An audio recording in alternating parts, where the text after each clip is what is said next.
O terrorismo atualmente é muito maior do que em 11 de setembro. Há mais de 18 mil terroristas estrangeiros conhecidos nos Estados Unidos arrecadando dinheiro. Eles fazem operações de influência, mídia e vigilância. As pessoas precisam conhecer a verdade. Sarah Adams, ex-oficial de alvos da CIA e conselheira de ameaças globais, explica por que os Estados Unidos podem estar mais vulneráveis a ameaças terroristas do que nunca. No 11 de setembro, a Al-Qaeda tinha 5 mil membros. Hoje são mais de 200 mil no mundo. As células adormecidas nos Estados Unidos. É público que terroristas não tentaram atacar, mas tentaram sim. Nós os impedimos todas as vezes. Ok, agora estou oficialmente com medo. Fico muito nervosa com a queda da conscientização. Há mais relaxamento na segurança e na contra-inteligência. Estamos ficando mais vulneráveis? Você não pode viver baseada no medo, mas conhecendo as ameaças que existem, você pode se preparar para elas. Você quer vir para o meu país? Quer estar no meu bairro? Pode vir. Vai ser um dia ruim para você.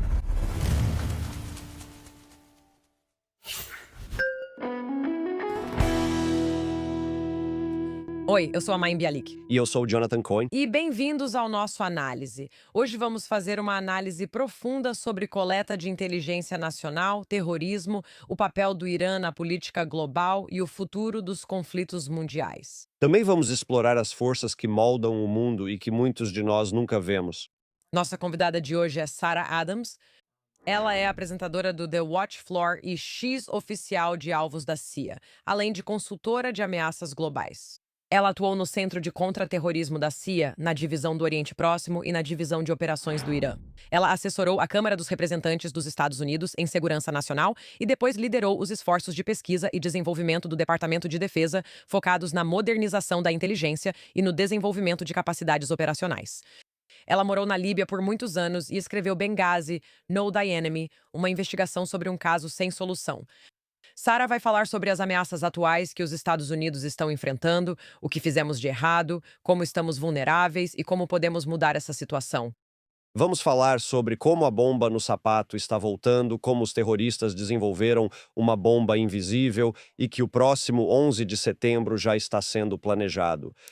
Mas não é só sobre terrorismo, mas sobre manipulação, propaganda, condicionamento psicológico e operações de inteligência.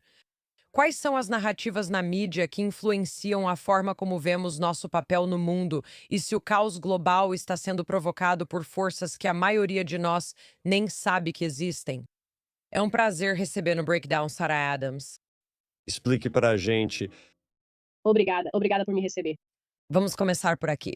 Sarah, como é ter você em Coquetéis? Imagino que todo mundo queira te perguntar sobre os assuntos em que você é especialista. Sim, eu recebo muitas perguntas, mas sempre são umas bem malucas, e você fica tipo, isso é algo que deveria ficar só na sua cabeça. Continue, eu gostaria de ouvir essas. O que as pessoas te perguntam, tipo, de modo geral, o que as pessoas costumam comentar quando descobrem que você é Sarah Adams? Elas fazem umas coisas estranhas, tipo, na minha cidade teve um sequestro pela CIA nos anos 60. Você sabe sobre isso? E é tipo, ou então dizem, tínhamos uma base secreta da CIA na nossa cidade. Então sempre são essas histórias estranhas, tipo, lendas locais ou algo assim. Eu acho isso muito engraçado. Você pode explicar para as pessoas em que exatamente você é especialista? Você sabe, obviamente, você é uma analista, você é uma conselheira. Você ocupou um cargo muito alto e muito significativo, sabe, no nosso governo, em um momento incrivelmente importante da nossa história. Quem é você e o que você faz? Eu sinto que não sou especialista em nada, eu só tenho muito bom senso, mas por anos trabalhei, claro, com terrorismo, trabalhei contra o Irã. Então, eu trabalhei com uma mistura de coisas, tipo geopolítica, fiz muito trabalho humanitário, mas eu sou meio que esse tipo de pessoa. Cresci no meio oeste, eu converso com qualquer um. Eu sou muito boa em sair e conseguir informações de qualquer pessoa no mundo, porque eu simplesmente acho que todos nós somos humanos, de pessoa para pessoa. Então, eu sou mais conhecida por sair, coletar informações e depois compartilhar com o público, porque sinto que não fazemos muito para repassar ao público o que está acontecendo. Quero dizer, eu fico impressionada porque se eu te visse no supermercado, eu pensaria, essa é uma mulher. Eu não necessariamente pensaria que essa é alguém que está operando nos mais altos níveis, sabe, do governo, do terrorismo, da inteligência. Isso faz parte da forma como você consegue informações? Existe uma certa familiaridade que você consegue alcançar? Porque, com todo respeito, se eu te visse trabalhando, sabe, numa loja local, eu pensaria, que moça simpática. Essa é a Sarah, né? Eu não diria algo como, parece que uma analista de inteligência da CIA está trabalhando na minha loja local. Que está defendendo os Estados Unidos contra ameaças e encontrando informações sobre adversários que podem querer nos prejudicar. Isso é interessante. As pessoas acham que você vai ter uma certa aparência, talvez por causa dos filmes, que quase não tem mulheres espiãs, mas não percebem que você é como qualquer outra pessoa. A maioria das pessoas da agência que conheci, principalmente mulheres, vêm de cidades pequenas e cresceram como eu. Elas eram amigas de todos e cresceram em bairros onde as portas ficavam destrancadas. Isso é realmente interessante. Não crescemos em ambientes onde sentíamos medo. Acho que também lidamos com as coisas de modo diferente e nos sentimos mais confortáveis para nos aproximar das pessoas. Mesmo quando fizemos nossa investigação sobre a Líbia, eu fiz uma lista de pessoas para as quais eu ia entrar em contato, esses líbios, e simplesmente fazer algumas perguntas. Eu ia ser direta, sabe? Eu sou Sarah Adams, ex-CIA, meus amigos morreram aqui. Todas as pessoas com quem falei foram prestativas, mesmo sem saber a resposta. Diziam: posso achar alguém que saiba. Isso é interessante. As pessoas são boas e querem ajudar. Acredito que isso ocorre em todo o mundo, mas às vezes esquecemos porque só vemos a versão da imprensa, não a vida real. Quais eram as habilidades que você tinha quando jovem que agora percebe que te tornaram uma boa candidata para o tipo de trabalho que faz no sentido de coletar informações? Além disso, sabe, acho que você está sendo humilde. Não é só bom senso. É conseguir conectar uma variedade de informações diferentes que, em muitos casos, indicam uma ameaça. O que havia em você, Sarah, que fazia de você uma boa candidata para o tipo de cargo que acabou ocupando? Sim, quero dizer, acho que a melhor característica, e acho que a CIA procura muito isso, é se você é persistente. Porque é o seguinte, quando você está na CIA, você fracassa o tempo todo. Primeiro de tudo, você está no exterior e é um caos. Ninguém chega na hora. As pessoas te dizem sim quando é não, porque não querem te dar um não, nada dá certo. Então você não pode ficar frustrada quando tudo desmorona, porque você tem que recomeçar, fazer de novo e continuar até chegar onde precisa. Isso é algo realmente importante. Outra coisa, como você disse, é a capacidade de conectar as coisas e entender como elas se conectam. Mas também não é só sair conectando tudo, sabe? Porque tem muita gente que, tipo, todo mundo liga para esse número de telefone. Sim, todo mundo liga para esse número na minha cidade porque é a única pizzaria. O dono não vai nos conectar à rede toda. Então você tem que ter bom senso, mas tem gente que sempre quer encontrar uma resposta rápido. E você tem que ter paciência. Você precisa cometer esses erros, perceber que as pessoas mentem para você e apenas entender isso e ir levando conforme as coisas acontecem. Eu só estou fazendo uma lista das qualidades que eu deveria ter.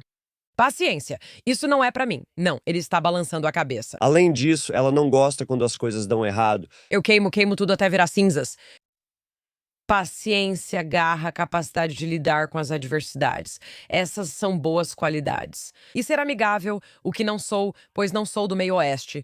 Meu povo é de Nova York, onde ninguém é amigável. Certo? Você falhou no exame de admissão da CIA. Acho mais provável que eu seja alguém investigado pela Sarah do que o investigador. Ah, sim, nova-iorquinos nunca.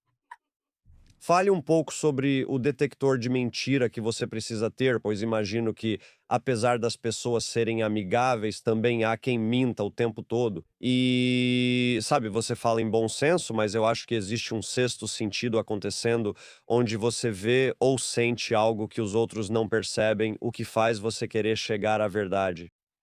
Sim, o mais fácil é passar muito tempo com alguém, pois assim você estabelece uma linha de base e nota quando algo foge do padrão. Isso facilita. Claro, nem sempre você tem esse luxo. Então, se você não passa muito tempo com uma pessoa, na minha opinião, você não pode simplesmente determinar isso sozinha. Você precisa coletar outras informações. Então, por exemplo, eu conheço várias campanhas de engano da Al-Qaeda. Então, tem certas coisas que quando as pessoas me dizem algo, eu penso: ah, eu sei que essa é a linguagem que eles ensinam para os recrutas deles. Eu sei que é assim que eles falam as coisas. Eu sei que é assim que eles tentam convencer. Então você meio que precisa ter um pouco dos dois, passar o máximo de tempo possível com o alvo e também ter o máximo de informação possível sobre como o inimigo quer te enganar. Então você tem meio que um estalo quando isso acontece. Fale pra gente sobre algumas dessas campanhas de engano. No que você fica de olho? Sim, quero dizer, uma das mais simples é simplesmente minimizar se alguém é importante ou não. E isso foi feito de forma bem famosa no filme A Hora Mais Escura. Então, sabe, estamos no mundo de Hollywood. Mas não sei se você lembra quando Maya estava procurando por Osama Bin Laden. Ela estava interrogando os detentos. Eu avancei aquela parte do começo, mas ela é bem determinada. Eu não gostei disso. Eu também não gosto.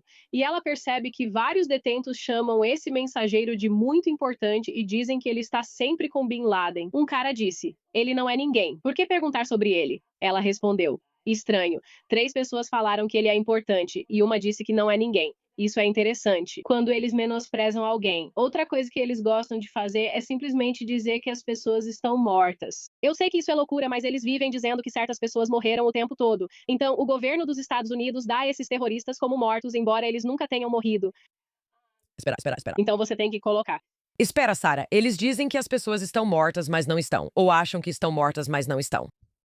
Eles dizem que estão mortos e depois te contam. Ele foi morto em um ataque dos Estados Unidos. Aí os americanos ficam tipo, uau, uau, pegamos esse cara, quem diria? E então eles se parabenizam. Pessoas são promovidas, seguem em frente e ele continua vivo.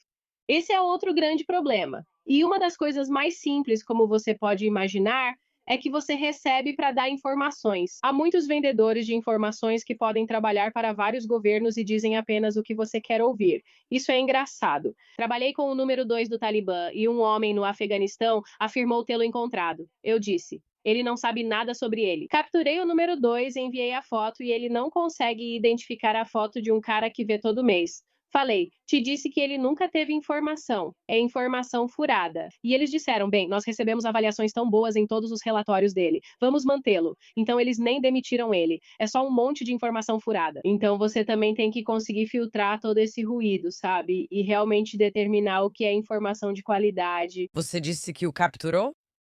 Sim, o número 2. Queria capturar o ativo, pois ele é pior. Se alguém mente por anos, destrói toda a sua coleta de informações. Sarah, você tá falando tão casualmente. É tipo, eu fiz um cheesecake. Eu capturei o número 2. Como você capturou ele?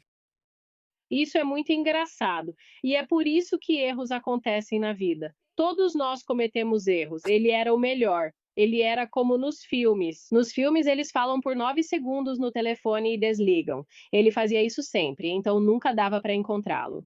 Bem, ele foi para outra cidade em uma viagem e o filho dele roubou o celular dele e ligou o aparelho. Não. Uma adolescente. Então a adolescente pega o celular e fica com ele por 2 dias e depois eles voltam para casa com o aparelho. E nós conseguimos capturar isso. Então foi muito, muito engraçado, né? Por sorte, já tínhamos feito todo o trabalho. Então estávamos prontos para isso acontecer. Mas isso foi pura sorte que uma criança fez isso com o pai dela. E isso realmente aconteceu com um líder de alto escalão do Hezbollah. O filho dele postou, acho que foi no Facebook, tipo, ei, estamos indo para esse lugar. E eles tinham procurado o pai dele por uns 15 ou 20 anos. Então, às vezes, é a própria família que estraga tudo para esses terroristas de alto escalão. Esse garoto terá um castigo rigoroso. Engraçado que conheci o terrorista, depois comentamos e ele riu. Ele não ficou bravo com o filho, o que acho bom. Eles se parecem conosco em alguns pontos. Como você não fica bravo com seu filho por ter feito você ser pego pelo governo dos Estados Unidos depois de anos evitando ser capturado? Acho que as crianças não pensam nisso. Então,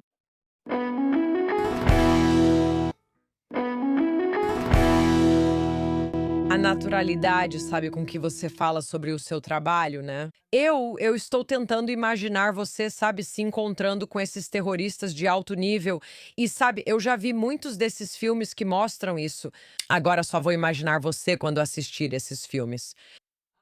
Mas eu queria saber se você poderia falar um pouco, sabe? Nós viemos de uma cultura muito diferente, certo? De muitos dos países com os quais você lida. Quer dizer, sabe, o Ocidente é diferente e o Oriente Médio tem sua própria cultura. E cada país também tem seu próprio tipo de cultura, sabe? Como é pra você, sabe? Como uma mulher ocidental, sabe? Liberada, laica, certo? Como é essa interação?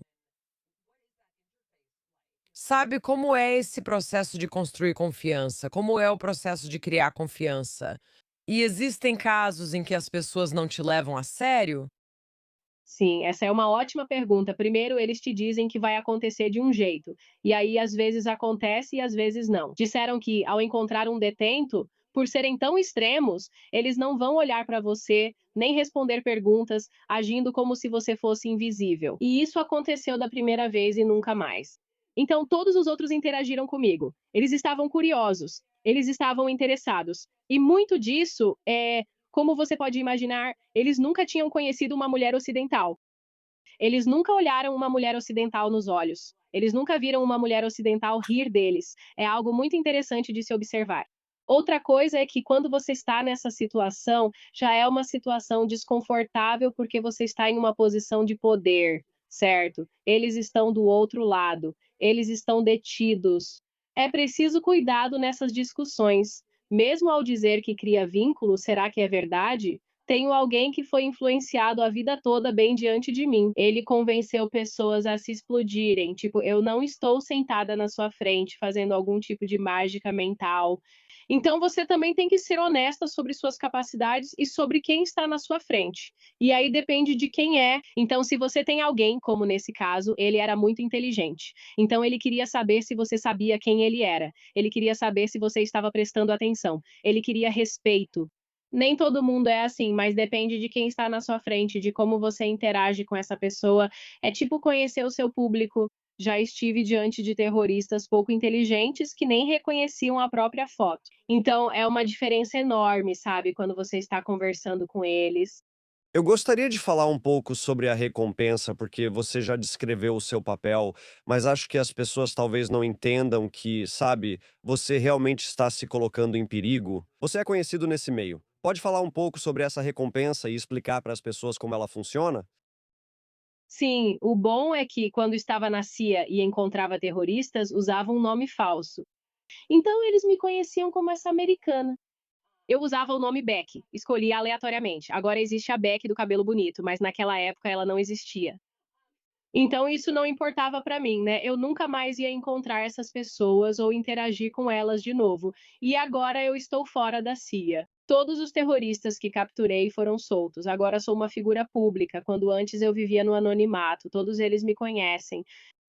O número 2 de quem eu falei, ele na verdade tem o meu livro. Então é engraçado agora porque eles sabem quem eu sou. E alguns têm problemas comigo e outros não. Tem uma recompensa pela minha cabeça, algumas coisas e um plano para me assassinar, o que me preocupa bem mais. Mas tem essa recompensa engraçada no Iraque, tipo do Hezbollah no Iraque. É o grupo ao qual pertencia o cara que acabaram de prender. Sabe, eles pegaram aquele terrorista na Turquia e trouxeram ele para os Estados Unidos e ele estava conspirando contra a Ivanka. Então é o mesmo grupo terrorista. Então começou como algo pequeno. Era tipo US$ 15.000, mas você pode vir morar no Iraque.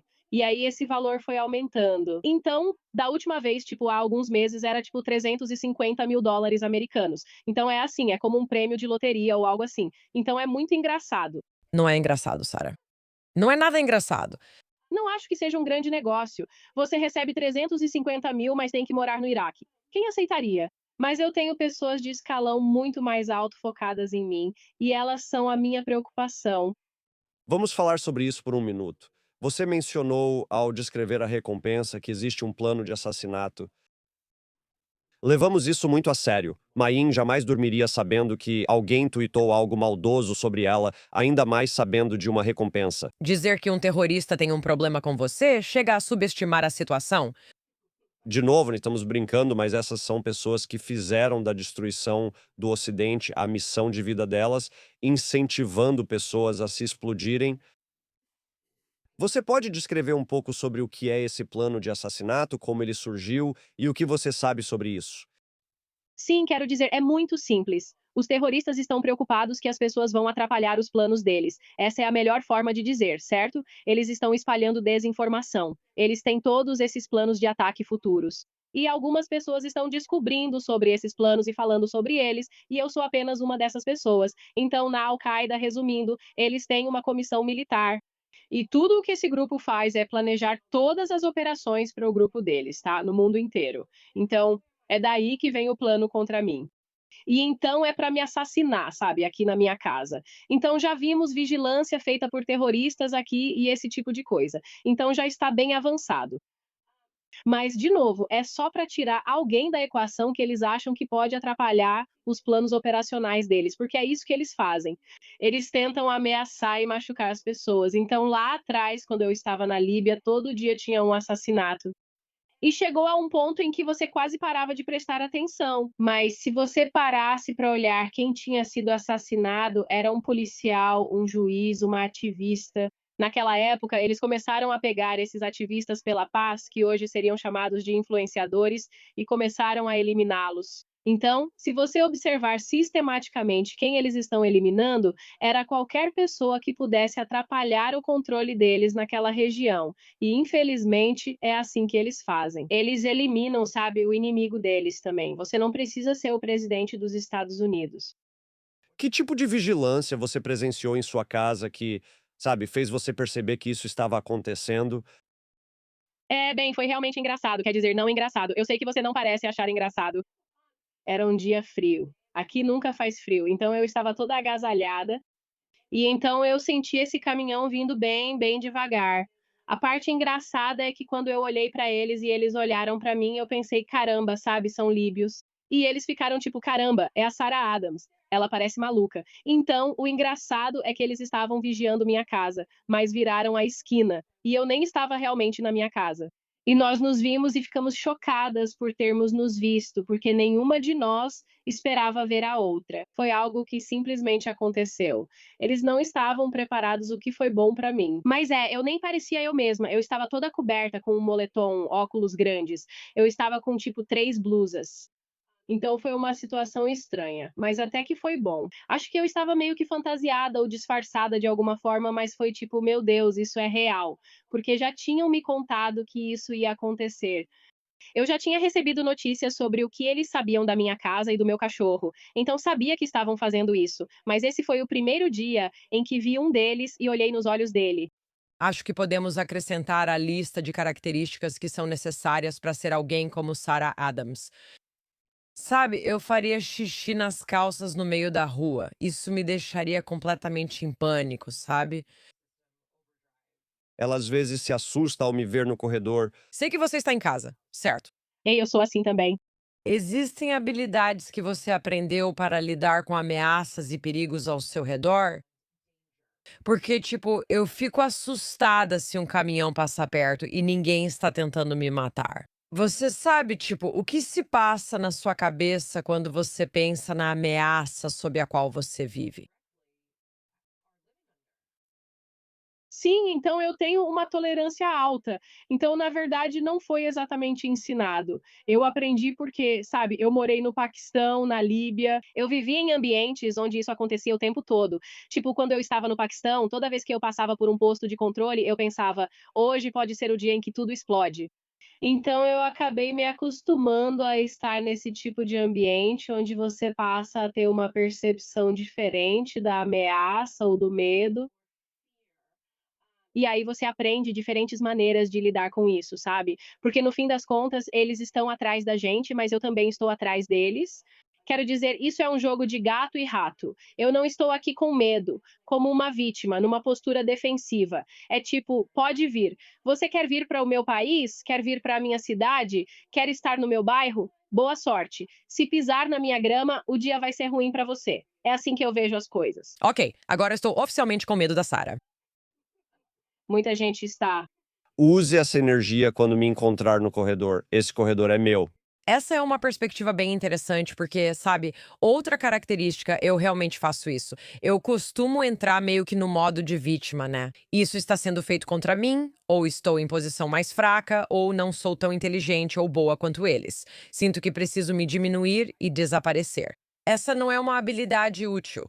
Sabe, você tem essa habilidade, que, bom, parte dela é aprendida, mas também parte dela, sabe, nós já conversamos com o Andrew Bustamante várias vezes. Sabe, tem algo sobre a personalidade do tipo de pessoa que consegue trabalhar nessas situações que realmente favorece esse tipo de característica.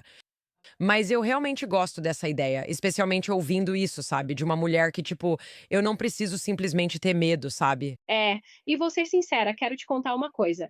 Então, a pessoa que está planejando o meu assassinato é 1000 vezes mais inteligente do que eu. E isso é realmente engraçado. Então, eu entrei em contato, sabe, com pessoas na Líbia e disse: olha, esse terrorista, sabe, ele está no Afeganistão, mas os líbios o conhecem, está me ameaçando. Quero contar, sabe, algo importante sobre ele para o FBI. Assim, eles levam isso a sério. E então eles disseram: diga a eles que ele conseguiu assassinar 400 pessoas na cidade de Benghazi. Eu pensei, perfeito. Fui contar ao FBI e eles disseram: recebemos ameaças o tempo todo contra o comandante do CENTCOM. Parecia que nem ouviram. Então é realmente engraçado também, porque temos pessoas que simplesmente não escutam e nem querem tentar entender alguns desses agentes de ameaça. Em muitos casos, eles são até mais inteligentes que nós. Já lideraram operações militares ao redor do mundo. Eles influenciaram milhares de pessoas a entrar nessa vida maluca, onde literalmente machucam pessoas para ganhar a vida. Então, é um tipo de dicotomia muito interessante entre a forma como você cresce no meio oeste e a forma como eles acabam crescendo, com as famílias quase empurrando eles para isso, porque é coisa de família. Não é como se você normalmente tivesse um terrorista na família, são vários. Vamos explorar o cenário geopolítico do que estamos enfrentando agora. Acho que se você começar a separar, sabe, os diferentes atores e organizações, porque quando você descreve a reação do FBI à ameaça que você relatou, eu também tenho que imaginar que eles podem estar gerenciando mal ou não estão ativamente investigando pistas. Parece que há muita desinformação. Você pode descrever para as pessoas como está o cenário agora? Vou responder primeiro a última parte. Um dos problemas com o governo é que, se eles não coletaram algo, ou se alguém não veio diretamente entregar para eles em uma bandeja de prata e contar, eles não querem saber, certo? Eles dizem que suas fontes não têm essas informações, então descartam e seguem. Isso é muito frustrante. Isso aconteceu muito com as ameaças estranhas ao Trump, eles sempre chegam atrasados. Você pode explicar isso? Bem, temos todos esses malucos atirando contra o nosso presidente. Não deveria chegar ao ponto de alguém disparar uma arma, né? Você deveria impedir alguém muito antes de chegar perto, então estamos atrasados em todas essas situações. Sabe, por anos eu queria que o governo fosse mais honesto com o público americano, porque nós impedimos tantos planos terroristas. Tipo, quero dizer, nem consigo te dizer, talvez 40, 50, 60, provavelmente 100. Então nós sabemos fazer isso bem. Quando você percebe que algo não foi impedido, sabe que está sendo feito de forma errada. Isso é frustrante. Não precisa ser o presidente, mas quando você vê isso no caso dele, você pensa: uau, se você está vacilando ali, sabe? Então você também está vacilando em outras questões de ameaça que temos, o que é preocupante. É com isso que todo mundo está preocupado. Como? Vou dar um exemplo, sabe? Como que uma pessoa com problemas mentais conseguiu entrar na Casa Branca ficando ao alcance de tiro do presidente? Isso não deveria acontecer. Eu já estive na Casa Branca, certo? Já fui lá mais de uma vez. É uma coisa séria. Existe um jeito de checar as pessoas. Tem literalmente 4 barreiras de acesso. Isso não deveria acontecer. Isso é incompetência geral ou é uma incompetência específica? É, eu não sei o que está acontecendo. Acho que tem um pouco de incompetência ali. As pessoas ficam relaxadas. Você acaba agindo no automático, como vimos no jantar dos correspondentes da Casa Branca. Vimos pessoas passando pelos detectores de metal, eles apitavam e ninguém revistava elas. Foi muito estranho ver esses vídeos aparecerem. Primeiro também pensei, por que permitem filmar os detectores de metal e postar no Twitter? Então ficou tudo muito estranho. Não sei se estamos ficando menos rigorosos com a segurança, mais relaxados com a contra-inteligência. Não sei se isso é uma mudança cultural ou o que é. Porque lembre-se, há muitas pessoas que achavam que a segurança era exagerada depois do 11 de setembro e que o governo também passou dos limites. Então, é sempre meio que esse equilíbrio delicado. E no caso, pelo menos daquele jantar, eram pessoas de alto perfil. Muitos deles eram da imprensa, então provavelmente também houve algumas concessões. Não queremos incomodá-los, sabe? Não queremos causar problemas. Mas você tem pessoas tentando ativamente assassinar o presidente. Sabe, isso costumava acontecer uma vez a cada várias gerações, era algo muito incomum, sabe? Uma pessoa com problemas mentais. Teria algum plano elaborado, sabe, uma maneira intrincada de conseguir acesso a um evento onde, certo, poderiam sacar uma arma? Eu fico tipo, meu Deus. Minha cabeça está fervendo agora, pensando que com um presidente que também está atraindo muita atenção extra, com as coisas que ele diz e a maneira como ele diz, isso, quero dizer, é, está no mesmo nível de vazar acidentalmente, sabe, um chat do Signal. Levantando questões. Parece um sketch do Saturday Night Live, sabe? Se visse isso lá, pensaria, isso nunca aconteceria. Sim, temos um presidente sendo alvo de tentativas de assassinato e estão chegando perto o suficiente para tentar de novo. Isso é insano para mim. O mais louco também é aquele Ryan Rouse. Lembra? Ele estava se escondendo nos arbustos. Bem, antes de fazer isso, ele construiu um abrigo de caça na árvore. Tipo, ninguém viu um cara martelando um abrigo de caça numa árvore perto do Aeroporto Internacional de Palm Beach. Ele não estava numa zona de caça. Quando foi que paramos de prestar atenção ou de observar as coisas acontecendo ao nosso redor? Isso me deixa muito nervosa saber que as pessoas estão ficando menos atentas ao que acontece ao redor, até as pessoas normais. As pessoas andam, estão no telefone. Eu sempre esbarro nas pessoas o tempo todo. Elas ficam andando e olhando pro celular. Eu fico tipo, sabe, você tá no meio da rua, é uma loucura, como se nossa cabeça estivesse enterrada na areia. E isso acontece de várias formas diferentes, porque você tem que lembrar que muitas coisas são interrompidas ou encaminhadas porque um cidadão viu algo e disse: Ué, isso é estranho, que esquisito, por que isso está aqui? E aí eles denunciam. Então, isso é super importante para manter todo mundo seguro. Isso me apavora porque agora estamos presos aos nossos celulares. Estamos menos conectados socialmente do que nunca. Antigamente você conhecia seu vizinho. Então, de repente, se 6 caras se mudassem para o apartamento acima do seu, você pensaria: isso é diferente da família que morava lá antes. Por que eles estão entrando e saindo? Por que tem tanta gente por perto?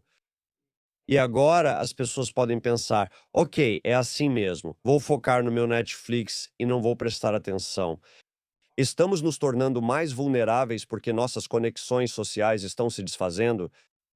Sim, acho que estamos ficando mais vulneráveis e é preciso mudar. Coisas ruins acontecem e só então as pessoas percebem o que perderam. Não sei se você se lembra, mas alguns meses atrás teve aquele tiroteio em Austin. O mais louco é que o cara estava em uma caminhonete. Ele passou pela frente do prédio 3 vezes e na terceira vez atirou. Se você está lá fora e esse cara passa uma segunda vez e parece meio maluco, você não sairia dali ou avisaria as pessoas. Precisamos admitir, perdi isso. Estava ali parada enquanto essas 3 coisas aconteciam como se estivesse em outro mundo. Pelo menos essas pessoas agora estão mais espertas para a próxima vez. Quero dizer, é triste que a gente tenha que aprender desse jeito, mas eu realmente acho que em algum momento vamos voltar a ter essa consciência, porque no fim das contas, você precisa se proteger, proteger seus filhos ou sua família de alguma forma. E a gente precisa se afastar dessa dependência e conexão com as redes sociais e voltar para a vida real. Parece que a gente tem uma falsa sensação de segurança, sabe? Tipo, os Estados Unidos não foram atacados no nosso território desde o 11 de setembro e a gente assume que não existem ameaças ativas porque a maior parte das guerras acontece do outro lado do mundo, mas isso parece ser uma sensação de segurança muito, sabe, ilusória e que talvez a gente não tenha toda a inteligência necessária nem as pessoas trabalhando para nos proteger, para evitar que algo aconteça em breve. É, quero dizer, é uma coisa assustadora. Sabe, depois de Nova Orleans, descobrimos que terroristas foram lá e fizeram reconhecimento, obviamente, em Nova Orleans, mas ele veio aqui e fez reconhecimento em Tampa também. Então ele está de óculos e andando pelo Riverwalk em Tampa, onde eu vou o tempo todo, e a gente só soube disso depois que ele cometeu um ataque. Bom, isso é realmente assustador, né? Você não quer descobrir nessa hora que o ISIS fez reconhecimento na sua cidade. Sinto que estamos atrasados, principalmente porque saímos do Afeganistão. Segundo o comandante do CENTCOM, abrimos mão de 98% da nossa coleta de inteligência lá, incluindo a inteligência humana. Se não houver redes coletando informações sobre a ameaça fora, é preciso coletar informações sobre ela aqui. É bem mais difícil porque agora eles atuam de forma oculta, certo? Não usam o nome verdadeiro nem dizem abertamente que vão cometer um ataque terrorista. Então, é muito mais difícil se você esperar até que as ameaças já estejam aqui para agir. E eu sinto que realmente deixamos a desejar nisso. Quando o 11 de setembro aconteceu, e sabe, depende da sua idade e de em que fase da vida você estava, eu estava na faculdade quando o 11 de setembro aconteceu. E foi assustador. Foi realmente assustador. E, sabe, sem assustar meus filhos, eu tento explicar para eles a imensidão daquele momento, porque de muitas maneiras isso foi esquecido, né? E uma das coisas que queremos acreditar, né, é que nosso país está sempre nos protegendo, certo? Eles estão constantemente patrulhando, monitorando, mas na prática você realmente não pode fazer isso o tempo todo em todos os lugares, né? E eu acho que o 7 de outubro, né, foi esse microcosmo que mostrou o que acontece em um país tão pequeno assim, né? Quando as coisas passam despercebidas, e não é que passam despercebidas, mas quando os relatos das pessoas, né, não são levados a sério. E sobre o 11 de setembro, eu lembro de ter aprendido que havia um grupo de caras fazendo aulas de voo que acabaram sendo os terroristas que pilotaram os aviões contra o World Trade Center. Curiosamente, eles não tinham interesse em aprender a pousar o avião. E é como se você visse isso em um roteiro, você iria rir. Você consegue imaginar, né, um grupo de pessoas pedindo para aprender a decolar um avião, mas não se preocupe, a gente não precisa saber como pousa, né? Tipo, é uma loucura. Você pode falar um pouco sobre essa desconexão e o que isso revela para nós que queríamos acreditar que tínhamos um certo nível de segurança? O que isso diz sobre o nosso país? Sim, quero dizer, essa foi a reclamação que saiu da comissão do 11 de setembro, que nos faltou completamente imaginação, né. Nós ouvimos essas coisas, mas pensamos: "Isso está sendo sensacionalizado". Tipo, a gente não conseguia ligar os pontos, o que é louco, porque a Al-Qaeda já tinha o plano Bojinka, que envolvia 11 ou 12 aviões e foi frustrado. Então é muito estranho. Já havia um plano antes e ninguém conseguiu juntar as peças. Mas eu realmente acho que é como se a gente sempre se preparasse para o último evento e não fosse boa em pensar no futuro ou em como as coisas evoluem ou mudam, a ponto de ser difícil imaginar. E aí dizer: "Ah, eu tenho evidências suficientes de que o que estou imaginando, ouvindo e vendo é um fato". Então isso é muito, muito difícil, porque até que aconteça, sabe, você não tem razão nenhuma. Sabe, mesmo nesse novo plano em curso, há vários homens-bomba envolvidos. Ok, agora nos Estados Unidos nunca tivemos um atentado suicida. Ocorreu um incidente estranho em Nashville, onde o homem praticamente se explodiu em um carro. Então, tecnicamente, foi só esse. Pense nisso. Temos um país inteiro onde nenhuma força policial, exceto talvez o LAPD e o NIPD, tem qualquer tipo de procedimento operacional padrão para lidar com homens-bomba. Então, isso é uma surpresa estratégica, mesmo que não seja uma ideia genial fora da caixa. Agora é algo que pode causar choque e espanto de certa forma. E aí você menospreza porque pensa, são só homens bomba, como se eles devessem fazer algo grande e extravagante com drones e todas essas coisas. Então também temos o outro lado da moeda, onde as ameaças são minimizadas porque é tipo, ué, por que os terroristas não fazem algo maior? Mas isso já é algo grande. Então, é uma luta constante para sair do pensamento coletivo, para parar de pensar só no 11 de setembro e achar que é assim que um ataque acontece. Também é importante conscientizar o público, pois muitos acham que os terroristas nunca tentaram nos atacar, mas tentaram e nós impedimos todas as vezes. Eliminamos 8 ou 9 líderes de operações externas da Al-Qaeda, um após o outro, para evitar ataques aqui. Agora não fazemos mais isso. Não fizemos nenhum ataque contra um líder de operações externas da Al-Qaeda em uma década. Então, é diferente do que era, sabe, nos anos 2000, em meados dos anos 2000, tipo 2005, 2010, quando éramos tão agressivas, nós recuamos e dissemos: ei, vamos focar em outras ameaças, como a China, por exemplo. O contra-terrorismo, no passado, já tínhamos encerrado isso. E, infelizmente, o inimigo também tem voz. Então, não acabou. E nós estamos atrasadas. Fico feliz em ouvir você expressar dessa forma. Sabe, eu sou aquela chata quando viajo de avião e passo pela TSA que não acredita que um cara colocou uma bomba no sapato e agora todas nós temos que tirar os nossos. Tipo, eu sou essa pessoa porque sinto que existe esse foco tão intenso que faz a gente sentir que está se protegendo e que está fazendo alguma coisa. E, tipo, eu não vou mostrar meu saquinho de plástico com meus produtos de higiene. Eu não vou. Nunca fiz isso. Tipo, nunca, eu simplesmente não aguento isso. E sei que não preciso culpar o pessoal da TSA que trabalha tanto. Sabe, eles só estão seguindo ordens, mas também lembra um pouco o Ardil 22 do Joseph Heller, tipo, Matadouro 5. Tipo, eu sinto que estamos vivendo em uma espécie de ficção científica, quase apocalíptica, sabe? Uma percepção de ameaça, de perigo e das limitações que temos para realmente entender o que está acontecendo. É interessante porque, quando ocorreu o 11 de setembro, qualquer pessoa que eu conhecia que já havia voado em uma companhia aérea israelense sabia o que estava acontecendo. E, tipo, foi como, ok, agora é aqui, né? Quero dizer, passei minha adolescência, sabe? Foi a primeira intifada e depois a segunda intifada. Então, sabe, é assim que parece que está ficando mais fácil para essas coisas meio que se infiltrarem, mas a gente precisa ficar mais esperta, né? Não, é um exemplo realmente ótimo, porque, como você disse, a história ali está ficando de lado. E aí acabamos recebendo, sabe, uma nova chefe do DHS. Ela já saiu, Kristi Noem, mas parece que não entendeu nada sobre o homem-bomba do sapato. Ela questiona por que incomodam as pessoas para tirar os sapatos. E depois reverteram isso. Na semana seguinte à reversão, a Al-Qaeda voltou a considerar a bomba no sapato e agora testa vários protótipos. Então, a bomba no sapato vai voltar porque dissemos que não vamos mais fazer a verificação para isso. Se disser isso aos terroristas, eles pensarão que você tem o melhor sistema de verificação do mundo e nada passará, porque é assim que isso fica engavetado. Então, infelizmente, a bomba no sapato vai voltar, mas é loucura porque já tínhamos resolvido esse problema e agora simplesmente deixamos ele voltar. Esse é o título desse episódio. A bomba no sapato está voltando, então eu não deveria ficar irritada. Eu deveria tirar meus sapatos e colocar tudo nos meus saquinhos Ziploc. Mas vão inventar outra coisa.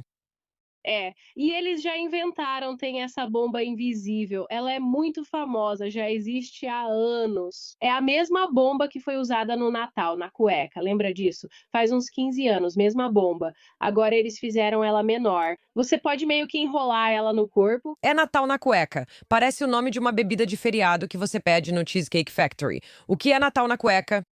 Por sorte, ele se sujou. A parte boa é que, lembre-se, essa é uma situação muito estressante para os terroristas. Então, eles estão estressados, nervosos, coisas acontecem. Ele se sujou e isso prejudicou a bomba, até mesmo a bomba no sapato. Ele deixou o sapato úmido, por isso a bomba não funcionou. Então, às vezes, damos sorte. E sorte é uma coisa boa. Mas é por isso que eu sempre digo, sabe? Você trabalha duro, trabalha duro, trabalha duro. Mas a sorte aparece porque você passou tanto tempo tentando impedir, frustrar e proteger as pessoas. Ok, então o que é a bomba invisível? Ela é chamada de invisível ou oculta porque não tem componentes de metal. E então é uma bomba que você pode passar por um detector de metais, ok? Então você não pode passar por um scanner de ondas milimétricas, aquele estranho em que você coloca os braços, mas pode passar por aquele detector comum, como o que você encontra em eventos esportivos ou no jantar dos correspondentes da Casa Branca. Você pode passar direto por ele. Ou na minha sinagoga, certo? Quero dizer, sabe, esse é o tipo de detector. Bem, talvez não. As sinagogas são bem protegidas, o que é uma coisa boa. Mas então, quando você vai detonar, é uma reação binária. Então, tem um produto químico no colete, e aí você tem um produto químico, tipo numa seringa, ou pode usar uma caneta e você injeta. E aí isso dá início à reação. Então, é realmente uma invenção inteligente. Agora é assim, ok, é assim que é. É assim que foi construído. Como a gente combate isso? Por que você acha que não vimos mais desses sendo usados? Há alguns rumores de que eles testaram essa bomba algumas vezes na Somália, talvez quando atacaram o prédio de inteligência deles, mas eu nunca consegui que alguém me mostrasse uma foto para provar isso. Então, mas há pessoas dizendo que eles testaram isso na Somália e pessoas na Somália dizendo isso também. Agora, a questão é que eles não querem que essa bomba seja encontrada antes de fazerem o próximo grande ataque, tipo 11 de setembro. Então é isso que a Al-Qaeda está esperando. Então, de novo, essa vai ser a surpresa estratégica deles quando usarem isso. E o que eles querem é que cerca de 10% dos atacantes nos próximos planos deles sejam homens-bomba de alguma forma. Sara, eu simplesmente não me sinto bem quando a gente conversa. Bem, acho que esse é o ponto, né? Tipo, a gente Se a gente nunca pensa nessas coisas, se a gente nunca percebe que existem pessoas do outro lado do mundo que não só não se esqueceram da gente, que o objetivo delas é causar dano na próxima onda de algum jeito, então não estaremos preparados nem teremos informações de inteligência. Posso retomar o ponto em que você mencionou que nos anos 90 estávamos removendo ativamente os chefes do planejamento da Al-Qaeda. O que está sendo planejado agora? O que a gente sabe que está em andamento? Você pode nos dar uma ideia de como a organização dele se desenvolveu desde que deixamos de remover partes das estruturas de planejamento deles? Sim, então nosso último grande ataque à Al-Qaeda Central foi em 2022, quando eliminamos o chefe da Al-Qaeda, o então Dr. Ayman al-Zawahiri. Antes disso, a Al-Qaeda planejou várias ondas de ataques, como você disse. Eles também ajudaram no planejamento do 7 de outubro. Eles atuaram na Blitzkrieg Síria. Há uma Blitzkrieg parecida no Iraque. Há uma série de ataques planejados contra embaixadas dos Estados Unidos e depois diferentes locais judaicos no exterior, sendo sinagogas ou diferentes tipos de centros culturais.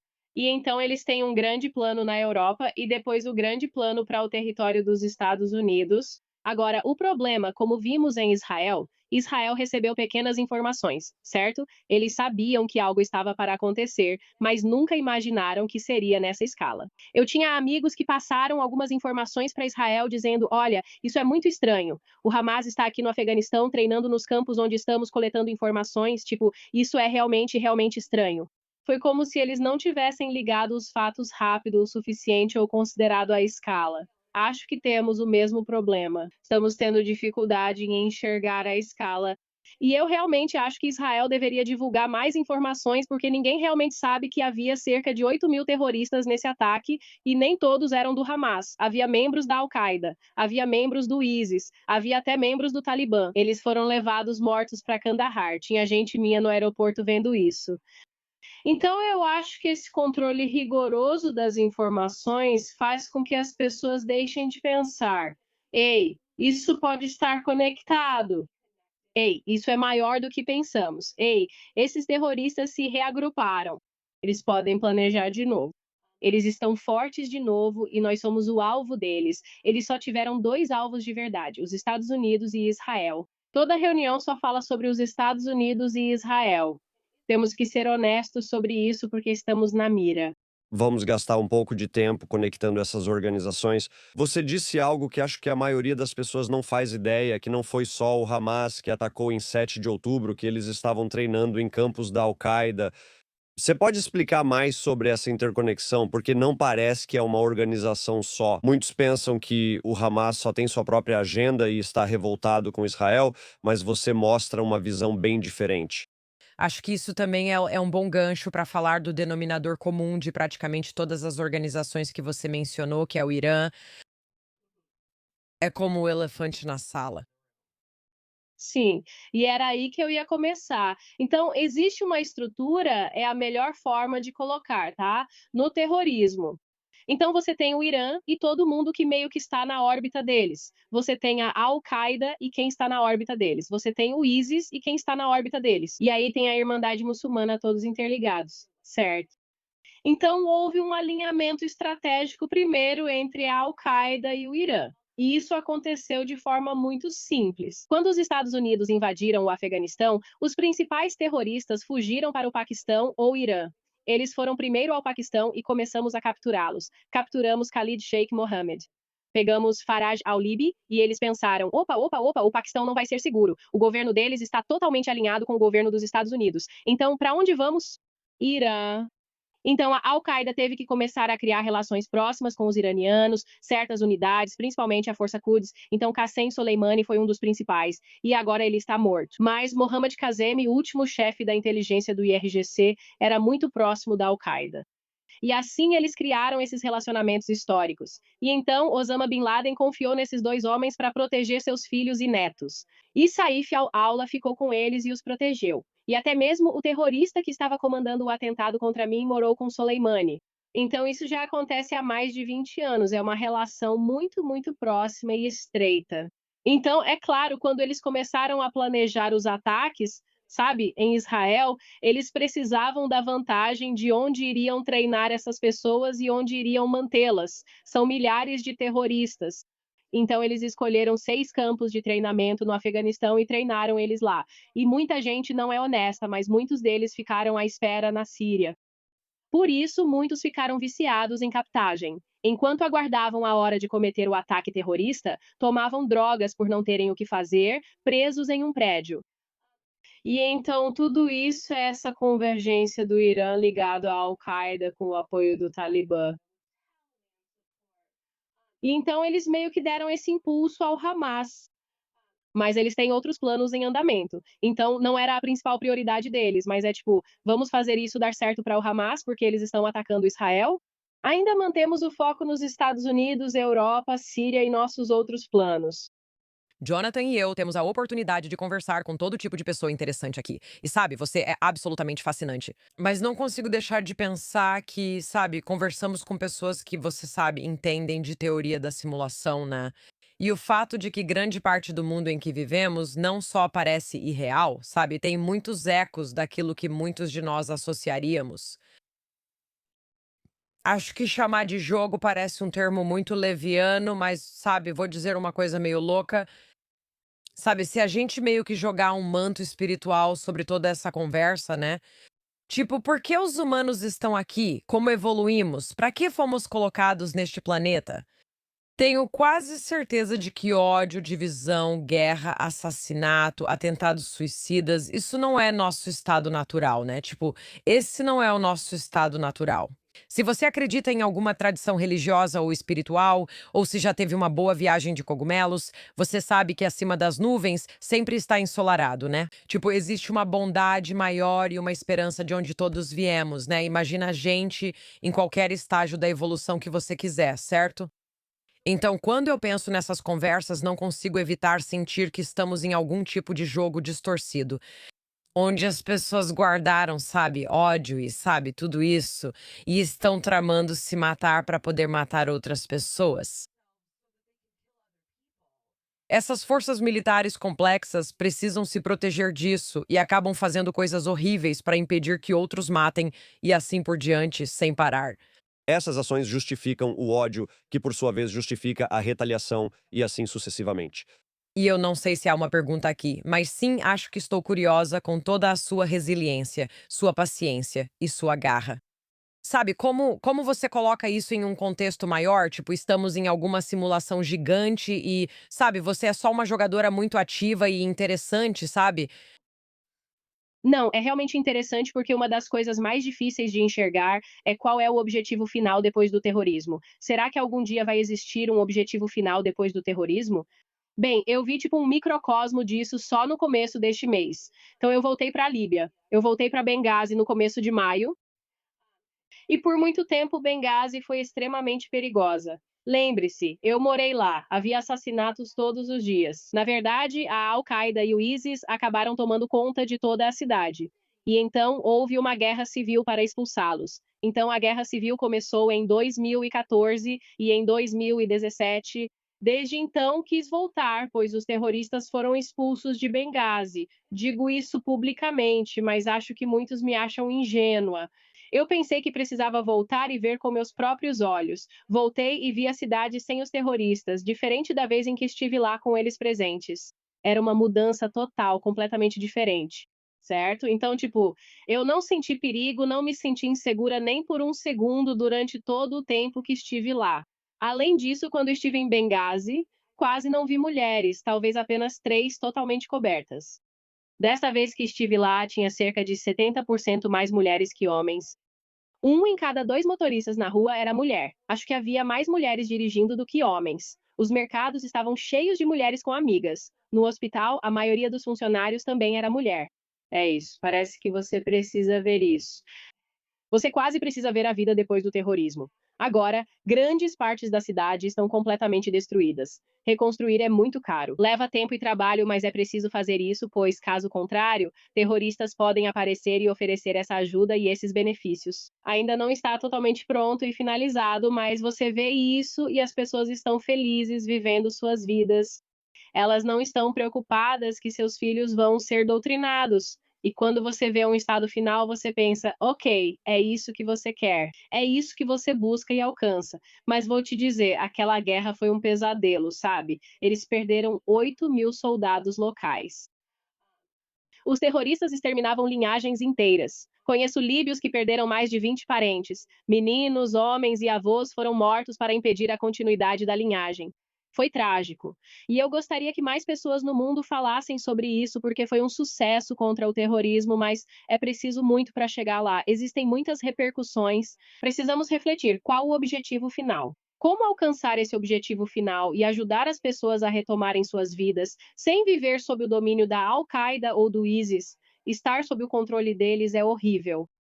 Eu entendo que a política não é mais uma linha, é só um grande círculo estranho, certo? Tipo, sabe? Então estamos ouvindo de alguns setores da esquerda radical com as quais eu não me identifico, sabe? Esse grupo. Também ouvimos isso de alguns setores da direita. Eles estão se unindo porque não querem se envolver em assuntos externos. Não é da nossa conta, deixe que eles resolvam isso. Você sente que pode opinar do seu ponto de vista sobre isso, sabe? E também entendo que a gente não simplesmente impõe as coisas. Nós não somos os policiais do mundo. Tipo, não é isso que eu estou buscando.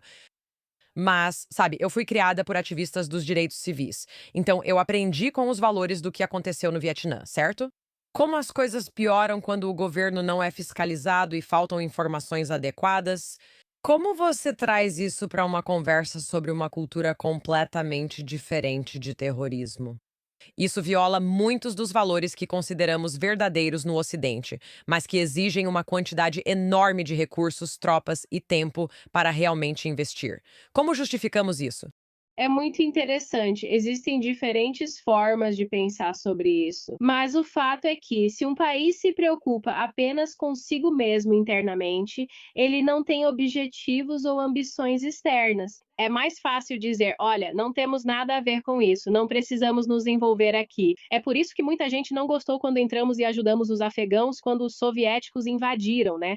Pensaram: essa não é a nossa luta e por aí vai. Mas quando você tem uma situação agora em que, como no Afeganistão, Síria, partes do norte da África, eles estão montando esses campos de treinamento. E esses terroristas só passam por esses campos para vir atacar o Ocidente. Aí você está em uma situação bem diferente, né? Porque você pensa, bom, se o objetivo deles é treinar e vir para cá, temos um problema e precisamos impedir isso de alguma forma. Agora, Israel é diferente porque enfrenta esse problema constantemente. Fizemos um ótimo trabalho impedindo ataques no exterior, então os americanos não sentem isso. Israel sofre ataques toda semana. Vocês têm esse bombardeio constante. E então, claro, quando o 7 de outubro aconteceu, no nível em que aconteceu, você não pode sair e dizer para o seu povo: ah, vamos pegar leve com isso. Você tem que dizer: nunca vamos deixar isso acontecer de novo, assim como os americanos disseram depois do 11 de setembro. Então, é uma situação difícil. Então, como fazer para que isso nunca aconteça de novo? Hamas é uma organização terrorista gigantesca, como já sabemos, porque nós matamos, eles mataram o quê? 50.000 membros do Hamas. E o Hamas não acabou, é uma loucura. E ainda tem outros aliados. Hezbollah está em um nível totalmente diferente. E no fim das contas, isso nem importa, porque claro que eles têm o Irã por trás. E o Irã tem relações muito importantes, como com a Al-Qaeda, que é 3 vezes maior que o Hezbollah e o Hamas. Então o problema é como você enfrenta esses grupos estrategicamente. E os Estados Unidos sempre disseram: mantenham eles no exterior. Então foi assim que focamos nisso. Mantenham essa loucura, os atentados suicidas e os ataques terroristas no exterior e estaremos bem. Esse sempre foi nosso objetivo. Agora paramos com isso. Eles provavelmente estão vindo para cá. Israel sofre ataques constantes e precisa ver isso de outra forma, pois pode ser atacado diariamente. Como fazemos para que isso aconteça só uma vez por mês? Como fazemos para que aconteça só uma vez por ano? Como paramos completamente com isso? E esse é um problema quase impossível de resolver. Tipo, eu não saberia te dar a resposta certa para isso. Então estamos em uma situação difícil. Agora, uma coisa que as pessoas precisam saber é que o terrorismo hoje é muito maior do que o terrorismo no 11 de setembro. No 11 de setembro, a Al-Qaeda tinha 5.000 membros. Atualmente, no mundo todo, eles têm mais de 200.000. Esse problema é bem maior. No 11 de setembro, tinham 8 campos de treinamento terrorista. Agora mesmo, só no Afeganistão, eles têm 50. Depois, eles têm campos na Síria e no Iêmen, no norte da África e por aí vai. Então a gente não tem o prazer de dizer, bem, temos que pensar como se fosse setembro de 2001. Infelizmente, é um problema muito maior, vai exigir soluções diferentes. E ninguém sabe qual é a melhor solução. Eu não sei qual é a melhor solução, porque, como foi dito, você também não quer criar mais terroristas. Mas isso parece ser exatamente o que, tipo, você pode repetir esses números, os números de 11 de setembro até agora? Você disse que havia 5.000 membros da Al-Qaeda quando o 11 de setembro aconteceu. E agora são 200 mil? Sim, é enorme. Eles valem bilhões de dólares e não precisam pegar emprestado 200 ou 500 mil dólares dos Bin Ladens para uma operação. Vou fazer uma pergunta boba, pois essa não é minha especialidade. Minha especialidade é o medo. Foi porque o 11 de setembro foi visto como tão bem-sucedido que as pessoas decidiram que essa era a organização da qual fazer parte se você odeia o Ocidente? Acho que é mais complexo do que isso. Infelizmente, acho que o maior salto aconteceu quando invadimos o Iraque. E então a Al-Qaeda pôde dizer: olha, nós planejamos o 11 de setembro a partir do Paquistão e do Afeganistão. Os Estados Unidos invadem o Iraque para destruir o Oriente Médio e prejudicar muçulmanos. E isso, eu acho, foi o grande ponto de virada, onde eles puderam ficar em cima de uma montanha e dizer: tá vendo? A gente avisou que era só isso que a América queria fazer. Eles querem vir aqui nos prejudicar, tomar conta do Oriente Médio, e eu acho que foi aí que a trajetória saiu do nosso controle, infelizmente. Fale sobre os campos de treinamento que a gente conhece, porque parece que eles são como uma faculdade para qualquer grupo satélite. Você vai lá para conseguir seu mestrado em terrorismo? Sim, o triste é que as pessoas entram em campos terroristas por volta dos 9 ou 10 anos de idade. É realmente traumático, então vamos pular para uma pessoa em idade militar. Então, quando você é uma pessoa em idade militar, existem alguns caminhos diferentes que você pode seguir. Claro, você passa por algum tipo de doutrinação e aí basicamente pode se tornar um combatente ou pode se tornar um homem-bomba. E esses são trajetos diferentes. E aí existem os campos de homens-bomba e existem os campos de combatentes. Agora, o interessante é que isso é diferente do que acontecia antigamente. Então, antigamente, no campo chamado Al-Faruq, de onde foi planejado o 11 de setembro, todos os caras lá eram da Al-Qaeda. Agora, o Al-Faruq foi reaberto. Nem todo mundo no Al-Faruq é da Al-Qaeda. Eles realmente treinaram membros do Hamas lá, por exemplo. Então agora é quase como um campo de treinamento aberto. Não importa se você é do Al-Shabaab, até o Boko Haram já esteve lá. O Arsa de Bangladesh, venha para o Afeganistão, nós vamos treinar você da melhor forma possível, sabe? Vamos te dar sustento, vamos te dar armas, como se fôssemos de novo a base do terrorismo. Venha para cá, torne-se especialista no que quiser, certo? É tiro, é guerra de guerrilha, são operações urbanas, sabe? São atentados suicidas. Atentados suicidas, claro, são muito preocupantes. Venha, vamos tornar você o melhor possível, independente do grupo terrorista ao qual pertença. E isso é tudo muito personalizado, mas também é muito parecido com o que aconteceu na época dos mujahidin afegãos. Não importava de que país você vinha, de qual grupo terrorista ou organização islâmica você era afiliado, somos todos um só, e eles estão voltando a esse pensamento. Você disse que eles não precisam de 500 milhões de dólares da família Bin Laden. De onde vem o financiamento deles agora? Claro, foram só 500 mil. O 11 de setembro custou apenas isso. Foi erro meu, sim. Não, tá tudo bem, tá tudo bem. Eu só queria dizer isso. Então é loucura, né? Então você tem que olhar isso de duas maneiras. Existe o dinheiro ilícito e depois existem os negócios legítimos. Então, o dinheiro ilícito, o que eles mais ganham é com o ópio no Afeganistão. Eles recebem 20% de toda a receita disso. Então é uma fatia enorme. É tipo 1,5 bilhões por ano só com isso. Depois eles administram e recebem uma parte de diferentes minas, não só no Afeganistão, mas em toda a África do Norte. Estamos falando de minas de ouro, minas de esmeralda, até minas de urânio e por aí vai. Então eles recebem uma parte de todas essas minas. Tudo isso é mercado negro. Agora, legalmente, eles administram portos. Então, a Al-Qaeda possui uma grande parte de alguns portos no Egito, alguns portos na Somália. Eles controlam mais de metade das viagens do Hajj. Então, você pode ser apenas um muçulmano comum. Você mora, sei lá, na Argélia e vai fazer o Hajj e reserva através de uma agência de viagens. Essa agência de viagens pertence à Al-Qaeda, você não faz ideia. Mas eles entraram nesse ramo de forma inteligente porque sabiam que precisariam disso para movimentar terroristas por toda parte. Eles ganham muito dinheiro com viagens legítimas. Você nem acreditaria. Então, é uma mistura de coisas. E então, infelizmente, toda essa ajuda, não é só ajuda, são esses dólares destinados ao contra-terrorismo. Então, não pense que isso é só dinheiro humanitário. Então, o dinheiro humanitário, o dinheiro destinado ao contra-terrorismo, estão inundando lugares como o Afeganistão e a Al-Qaeda fica com uma parte disso. Então, dólares dos impostos dos Estados Unidos através do Departamento de Estado, CIA, Departamento de Defesa, Banco Mundial, ONU, FMI, Programa Mundial de Alimentos. Nós estamos literalmente financiando a Al-Qaeda com o nosso próprio dinheiro agora. E é muito difícil entender para onde está indo cada dólar, como esse dinheiro está circulando, não é tão fácil de acompanhar. Existe ajuda real sendo entregue ou ela está apenas sendo desviada? Sim, é realmente lamentável. Dizem que rastrear o dinheiro não é fácil porque não temos mais contato, mas literalmente seguimos o rastro do dinheiro nos veículos. Posso afirmar, ele vai direto para campos terroristas, e isso pode ser rastreado, até com drone. Portanto, mentem ao dizer que não conseguem descobrir. Há diferentes categorias. Então, o dinheiro da ajuda é uma bagunça. Ele passa por algo como o banco local no Afeganistão, sai para comprar produtos e depois volta. Então, quando você chega, digamos, ao arroz, ok? Então, eu vou entregar arroz para essa vila nos arredores de Nangarhar. Bem, agora ele vai para as famílias que o Talibã escolheu para receber. Então, eles entregam o arroz para as famílias do Talibã e ele não vai para as mulheres e crianças que realmente precisam, ex-aliados dos Estados Unidos, etc. E outra coisa lamentável é que, como os terroristas comandam o país, essas organizações de ajuda precisam agradá-los. O Programa Mundial de Alimentos entrega comida a campos da Al-Qaeda, sabendo disso.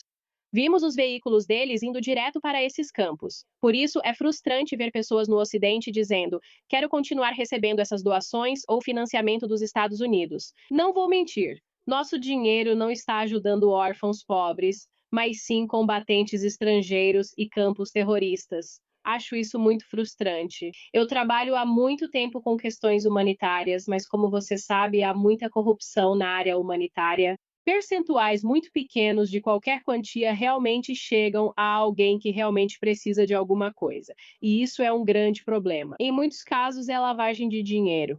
Quero entrar no assunto da infiltração em campi universitários, mas antes disso, parece que ainda há algo a explorar aqui sobre os campos e o treinamento. Você sabe, você disse que nossa abordagem era manter isso no exterior como nossa estratégia de defesa, mas isso não está acontecendo, certo? Tipo, você pode falar sobre a infiltração? Existem células adormecidas nos Estados Unidos que basicamente estão esperando para serem ativadas? Quando usamos o termo célula adormecida, é quase como um termo para causar medo, porque parece que existem esses caras todos escondidos esperando um sinal e então vão aparecer e atacar. E não é assim que funciona, de jeito nenhum. Então, nós temos, de acordo com o escritório do diretor de inteligência nacional, mais de 18 mil terroristas estrangeiros conhecidos em solo americano, certo? Isso é um fato do governo. Agora você pergunta: o que esses 18 mil terroristas estão fazendo? Isso é importante saber. Alguns atuam em operações comerciais. Tem muitos desses do Hezbollah, por exemplo, e também um pouco do Hamas, e eles estão aqui arrecadando dinheiro e enviando de volta. Eles estão fazendo operações de influência, de mídia, e talvez não tenham um plano para atacar um determinado local, certo?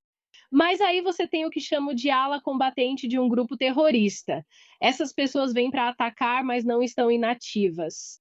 Então elas estão comprometidas, estão fazendo vigilância, estão fabricando bombas, estão pesquisando, certo? Elas te pesquisam online e ficam do lado de fora da sua casa. E você as vê quando está passeando com o seu cachorro. Então, essas coisas estão acontecendo. Elas não estão só sentadas jogando Xbox, tipo, quando é que vou fazer meu ataque? Elas estão sempre envolvidas em tarefas, mesmo que seja só reconhecimento para outra atividade, certo? Posso fazer reconhecimento deste local ou de algo que a Al-Qaeda planeje futuramente. E há várias partes diferentes da infraestrutura. Casas seguras são muito importantes, certo? Isso consome muito tempo porque as pessoas precisam de um lugar para morar. Os planos da Al-Qaeda foram adiados, o que é caro. É preciso manter as pessoas nos locais e decidir o que fazer. Não quer que fiquem impacientes. Se ficarem impacientes, podem perder o controle e atacar. Tivemos um dos atacantes no território nacional. Resumindo, ele deveria ficar na Turquia e ir de lá para os Estados Unidos, mas ficou assustado e foi para a Alemanha. Não conseguiu encontrar um caminho para os Estados Unidos e perdeu um pouco o controle. Ele esfaqueou 5 pessoas fora de um bar esportivo. Não virá para os Estados Unidos, o que é bom para nós. Mas a Al-Qaeda não o treinou bem. Ele não teve paciência suficiente e meio que perdeu o controle e poderia ter atrapalhado outras partes do plano. Eles precisam manter esses terroristas ocupados para que não fiquem entediados. Sei que é uma forma louca e triste de dizer isso.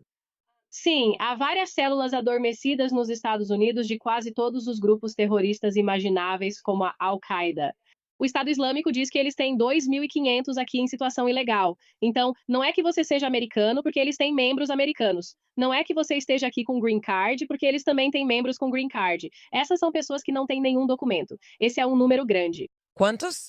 2.500 que não são americanos. E além disso, eles têm americanos e outros recrutas, claro. Então esse é um número grande e assustador. Lembre-se, essas pessoas estão completamente fora dos registros. Eles não têm, tipo, bem, talvez tenham uma carteira de motorista em alguns estados, mas quem sabe em que nome está. Sabe, tem uma parte interessante. Nós falamos sobre instituições religiosas. Já trabalhei muito quando me procuraram relatando incidentes de vigilância, seja na minha igreja, sinagoga ou outro lugar. Nós até vimos, obviamente, esse ataque na mesquita em San Diego. Agora, isso aconteceu na Califórnia. Eu não vou dizer o nome. Não quero assustar ninguém em uma igreja grande. Demos todas essas dicas porque equipes de 2 e 4 homens continuavam aparecendo. Então nós dissemos: vocês precisam trazê-los para a área da paróquia ter uma conversa, dizer que precisam entregar a carteira de motorista. Então eles começaram a fazer isso, tirando fotos melhores. Quando pegavam a carteira de motorista, recebiam aquelas com nome não informado. Pegamos uma dessas carteiras na Califórnia, era da Califórnia. Depois olhamos o endereço dela. E havia 1.500 carteiras de motorista registradas nesse endereço, e era um apartamento de um quarto. Então, existe uma grande corrupção em alguns desses sistemas de carteira de motorista.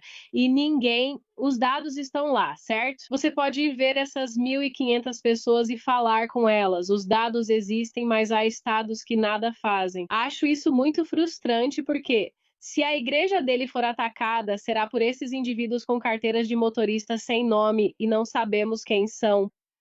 É ainda mais difícil identificá-los depois. No 11 de setembro, eles tinham passaportes reais e sabíamos quem eram e de onde vinham. Agora não sabemos quem são essas pessoas. Valeria acabou de digitar. Você nem consegue mudar seu endereço no Detran sem ir em 4 repartições diferentes, fazer um requerimento e conseguir a aprovação do seu banco, né? Tipo, eu não consigo fazer nada com a minha carteira de motorista. É uma loucura. Isso está acontecendo? Sim. Grande parte disso deve ser corrupção ou suborno. Lá na Flórida, tinha gente pagando tipo US$ 200 por carteiras de motorista para dirigir caminhões grandes. E era pura corrupção. Alguém no escritório pegava dinheiro, eles não recebiam nenhuma aprovação. Depois o Estado apertou o cerco, mas já tinham distribuído para muitos. Então você tem os dois lados da moeda, né? Você tem atividade criminosa e também tem terrorismo. E quando você decide o que é o quê, isso é muito complicado. Isso é meio que, sabe, uma esperança de que você talvez possa oferecer um pouco de perspectiva, sabe, com, eu espero, as melhores intenções que eu acredito que você tem. Sabe, quando as pessoas tentam analisar o terrorismo, né? E isso geralmente tende a vir da esquerda. Se quiser saber, é aí que isso se encaixa nesse círculo que era uma linha. Sabe, sempre tem um motivo, né, para culpar os Estados Unidos e a nossa política. A gente faz muitas coisas horríveis, sabe? Tipo, muitas, muitas coisas horríveis pelo mundo todo, né? Mas existe uma tendência de tentar encontrar o motivo, né? O que eu fiz para merecer isso? O que nós fizemos para merecer isso? Você pode falar um pouco, sabe? E eu digo isso com um carinho enorme pelo tempo que passei no Oriente Médio. Sabe, isso não tem nada a ver com ser árabe, muçulmano, judeu ou cristão. Existe uma cultura diferente no Oriente Médio, certo? Tipo, até esperar na fila pra comida é diferente. As pessoas não ficam na fila igual, você vai se empurrando até a frente. É outra cultura, tem mais exemplos. Você pode falar um pouco sobre o que é essa cultura do terrorismo, que é, sabe, algo muito específico? O que é isso? E como podemos ensinar as pessoas a não terem como primeira reação: "Ah, é por causa dos Estados Unidos"? Estão bagunçando tudo pelo mundo. É algo que nós fizemos. E eles simplesmente. Você pode nos dar uma ideia de como isso funciona? Além disso, isso que você está descrevendo é um negócio. Nunca imaginei o terrorismo desse jeito. Sabia das coisas horríveis e dos muitos membros, mas não pensei que tivesse alguém cuidando da contabilidade. Assim sabemos em quais hotéis colocá-los, como vão se alimentar e buscar informações. Mas o que é o panfleto? Como ensinamos eles a terem paciência sem perder a cabeça, já que os doutrinamos para serem mentalmente instáveis? Você está promovendo uma insanidade, não? Que você deveria morrer ao invés de viver, né? Fale um pouco sobre a cultura também a partir da sua experiência, sabe? A cultura do terrorismo. Sim, quero dizer, a maneira mais simples, geralmente, de explicar, que pelo menos as pessoas conseguem entender, é o fato desse califado islamista, sabe?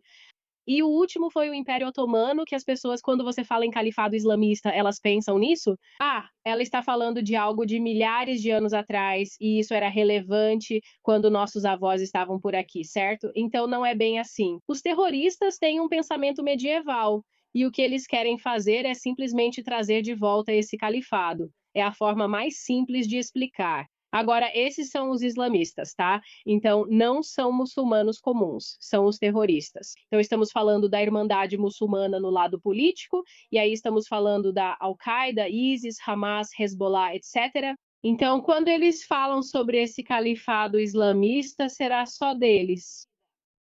Então, não haverá cristãos, não haverá judeus, não haverá drusos. Quero dizer, você pode continuar e continuar. Não haverá pessoas seculares. Bem, era isso que eu ia dizer. Então, não haverá muçulmanos que não pensem como eles. Isso é como, quase como eu te disse em Benghazi. Então, eles vão acabar com sua linhagem, certo? Assim, eles não terão esse secularismo. Você sabe, eles vão matar polícia, militares, juízes, advogados, etc.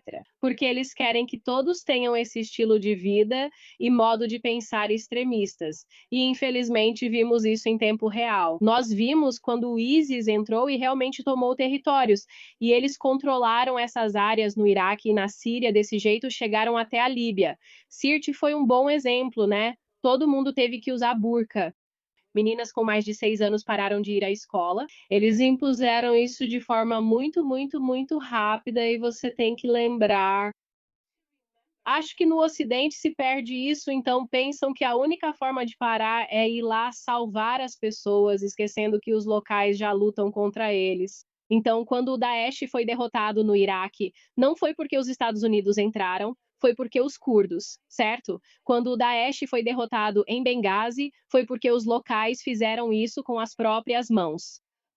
Então, temos que lembrar que os muçulmanos estão lutando contra esses islamistas tanto quanto nós. Na verdade, mais, 10 vezes mais e por muito mais tempo do que nós, porque eles também não querem isso, mas os terroristas têm esse pensamento.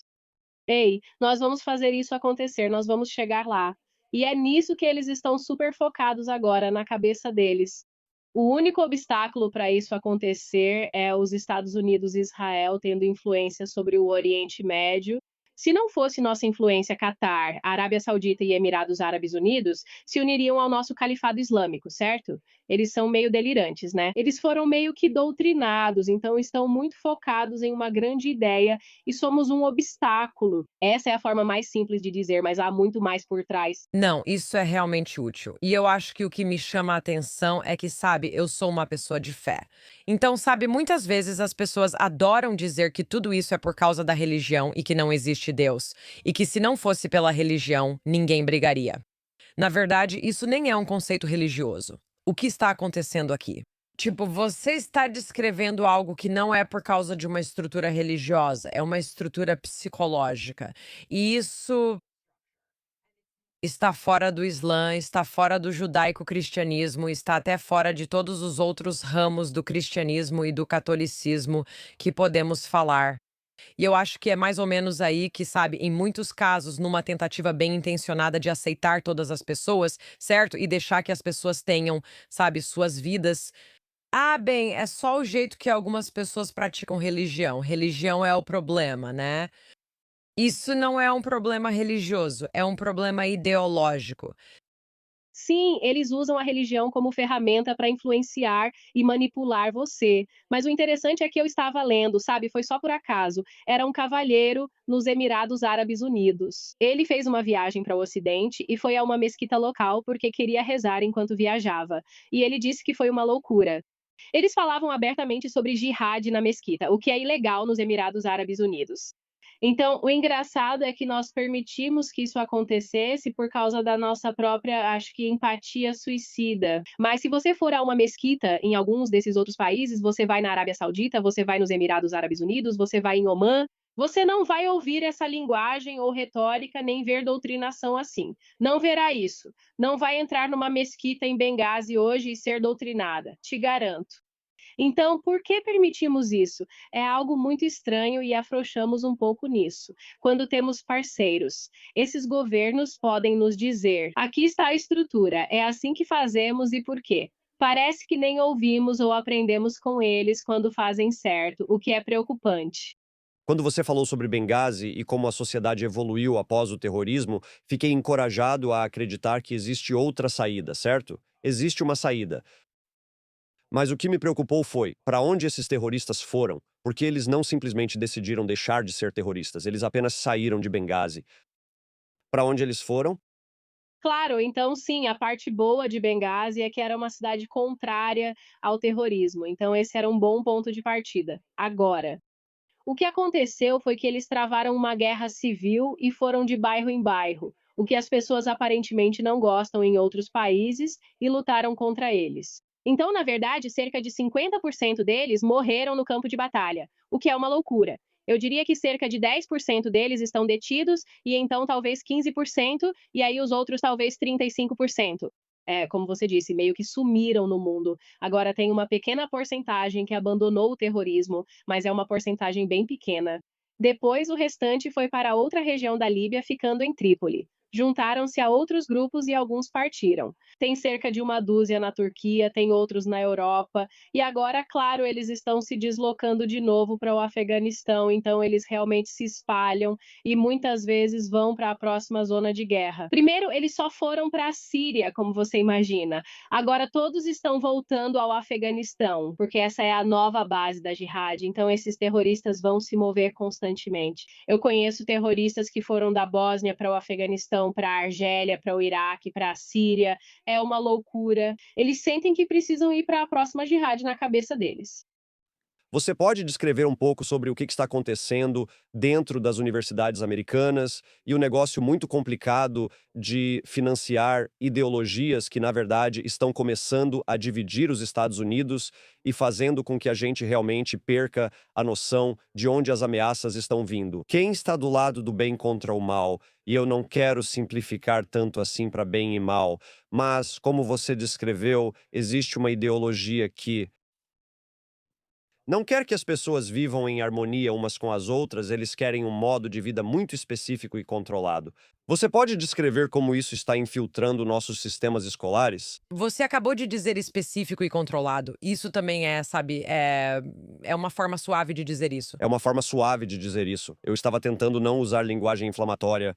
É difícil quando se está em um ambiente com possível doutrinação ou radicalização, pois você não admite que isso ocorre, certo? Porque eu não cairia nisso. Então é uma coisa difícil de definir, porque também é difícil criticar pessoas que não têm ideia do que está acontecendo, mas elas estão seguindo esse caminho, então é muito complicado. Atores estrangeiros que influenciam nossa universidade, eles colocam o dinheiro e então isso lhes dá os cargos. Eles conseguem influenciar o currículo, conseguem abrir diferentes tipos de instituições no campus. É aí que a influência recai sobre a geração mais jovem. Se os conquistarmos agora, pensarão e agirão como nós e nos ajudarão.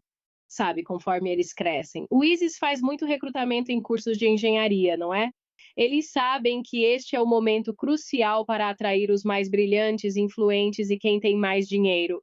O foco deles são instituições ricas, porque essas pessoas vão se tornar alguém, e quando se tornarem alguém, elas podem repetir nossos argumentos e serão influenciadas por nós. E agora temos um pouco de controle e eles têm uma visão positiva sobre nós. É muito inteligente, mas é difícil as universidades admitirem isso porque querem esse dinheiro. É tanto dinheiro, financia muita, sabe, pesquisa, ajuda elas a expandirem, e é uma coisa muito difícil de lidar, eu percebi. Por que terroristas recrutam estudantes de engenharia em nossas universidades?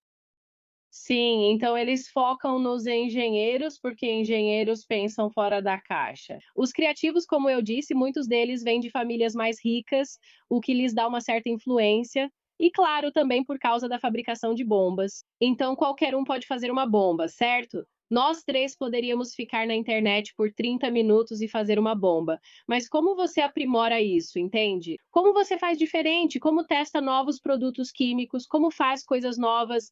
Eles querem alguém com esse pensamento. E eles podem nem pegar o engenheiro para fazer bombas. Eles podem pegar o engenheiro e agora ele faz passaportes falsos. Tem muitos engenheiros fazendo passaportes falsos. Eles só valorizam o cérebro e o modo de pensar. Muitos acham que terroristas são pastores de cabras ou pessoas sem educação facilmente recrutadas, mas não, na verdade eles gostam de focar na elite. Porque pense bem, se eu recruto esse cara da Arábia Saudita, ele vem de uma família muito rica. Todo mundo meio que conhece ele. Ele sempre foi ótimo na escola. E agora ele trabalha para mim, Al-Qaeda. Primeiro de tudo, ninguém vai assumir que ele é da Al-Qaeda de imediato. Ele tem todos os relacionamentos e conexões. É isso que as pessoas confundem sobre o 11 de setembro. Tipo, a conexão deles era com o governo saudita, mas eram filhos de ricos. Eles já tinham muitos contatos e conexões na sociedade devido à sua identidade, antes mesmo de entrarem na Al-Qaeda. E os terroristas se aproveitam muito disso porque a influência é muito importante. Lembre-se, não é só sair atirando, você precisa de influência política. É preciso comprar seu acesso a essas sociedades, assim como a China faz, mas de outra maneira. Então, a China, por exemplo, vai pensar: bom, eu quero ter influência. Eles não vão primeiro tentar influenciar o gabinete do presidente. Eles vão entrar nas câmaras de comércio locais, se tornar membros e começar a comprar terras e criar relações. Os terroristas agem assim porque sabem que precisamos estar nesses sistemas e sociedades para legitimar quem somos.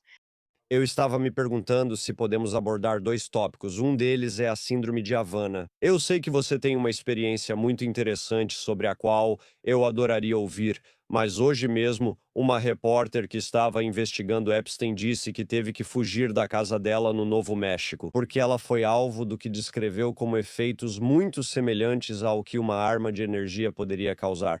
Você pode comentar sobre isso? Se as pessoas não entendem a Síndrome de Havana, explique do que estamos falando. Claro. Então, síndrome de Havana é um termo novo, criado quando muitos agentes da CIA e do Departamento de Estado sentiram isso em Havana. Eu não sei exatamente quando foi, há uns 8 ou 9 anos, mas isso realmente remonta aos anos 1950, quando tínhamos uma embaixada na Rússia e os russos começaram a nos atacar com essas armas que são, na verdade, como pulsos. Então é como, sabe, se você meio que só ficasse batendo, certo? Você bate, bate, bate em si mesma. É um pulso contínuo simples. Bem, esses pulsos vêm em momentos e velocidades diferentes, e aí eles bagunçam o seu sistema nervoso porque atingem de uma forma que ele nunca foi atingido antes. Sei que essa é a forma mais simples de explicar, mas é isso que as pessoas sentem. Agora, quando elas recebem um desses pulsos, isso afeta o sistema nervoso central e afeta várias coisas diferentes. Então, muito disso pode ser como se você tivesse meningite, sabe? Tipo, coisas que você não consegue juntar os pensamentos. Você fica como se estivesse com a mente nublada. Você começa a esquecer as coisas e então pode ficar mais extremo, a ponto de você pensar em dar um passo, mas seu cérebro não manda a sua perna se mover. Então, infelizmente, há diferentes graus disso, e em alguns deles as pessoas não conseguem mais trabalhar. Você não consegue pensar, não consegue se concentrar, simplesmente não consegue trabalhar. Às vezes você não consegue se concentrar por 1 hora, pois isso afetou muito o seu sistema nervoso central. Sabíamos há tempos que a Rússia fazia isso e foi encoberto. Então, em Havana, e depois foi para Viena e mais alguns outros lugares, como na Ásia. Então, muitas pessoas começaram a relatar isso. O governo basicamente não podia mais encobrir, mas também não encontrou respostas. Então, eles não querem dizer que é a Rússia, mesmo sendo a Rússia, porque não querem aumentar um conflito. Além disso, a Síndrome de Havana é oficialmente conhecida como incidentes anômalos de saúde. Sim.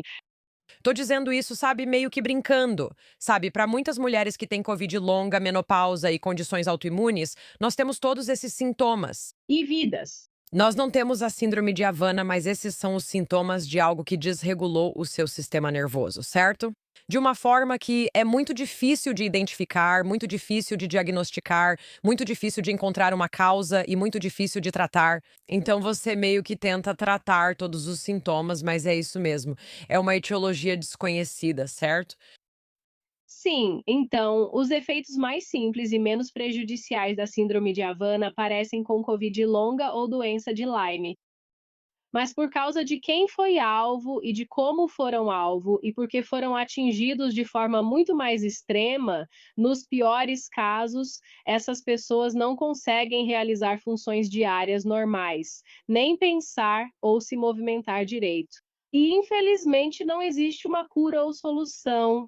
Então, o governo mudou de chamar isso de síndrome de Havana para incidentes anômalos de saúde, como um esforço para ofuscar a situação, porque eles estão tentando fingir que não sabemos se há um agente estrangeiro envolvido. Isso teve como alvo nossos melhores quadros. E isso atingiu pessoas que passaram anos no exterior. Você não está delirando. Você sabe quem é o inimigo. Você sabe quando algo está acontecendo diretamente com você e te afetando. Você sabe quando algo mudou. E quando essa arma te atinge, você realmente sente fisicamente e sabe disso. Não é como aquelas coisas, tipo, sabe quando você está dormindo e tem um terremoto na Califórnia e você pensa, o que foi isso? Você não sabe o que é de primeira, mas quando isso acontece, você sabe que está sendo atingida por alguma coisa. Então, não é assim. Você não tem o bom senso. Então, o problema é que, se você é uma vítima disso, pensa bem. Você tem um governo que não está sendo honesto sobre isso. Eles não estão te dando o tratamento que você precisa. Você tem que ficar restrita a determinados programas de tratamento. E mesmo nesses, eles não anotam tudo. Eles influenciam o processo. Você não pode buscar qualquer atendimento médico. Por muito tempo, nem ofereciam assistência para essas oficiais. Felizmente, isso mudou um pouco, mas é algo que fingimos não saber, embora todos saibam. Sabe, a Rússia focou nos nossos melhores e mais brilhantes da inteligência, diplomacia e forças armadas. Não importava se eram republicanos ou democratas, né? Se fossem inteligentes, eram vistos como estrelas em ascensão. Eles atuavam em assuntos ligados à Rússia e foram atrás deles, algo que ficou no ar. Como você pode imaginar, as vítimas se sentem totalmente ignoradas e acham que não foram tratadas. Nem existe muito esforço do governo para pensar em novas formas de tratá-los, tentar coisas diferentes ou trazer alguns especialistas brilhantes das áreas científica e médica para ajudar a melhorar um pouco a vida deles. Então, eles realmente se sentem abandonados. Então, é esse problema constante. E, de novo, né, o governo encobriu muita coisa. Então, mesmo que você diga, vou fazer um pedido via Lei de Acesso à Informação para ver todos os dados sobre a Síndrome de Havana e analisar por conta própria, os registros não estão completos.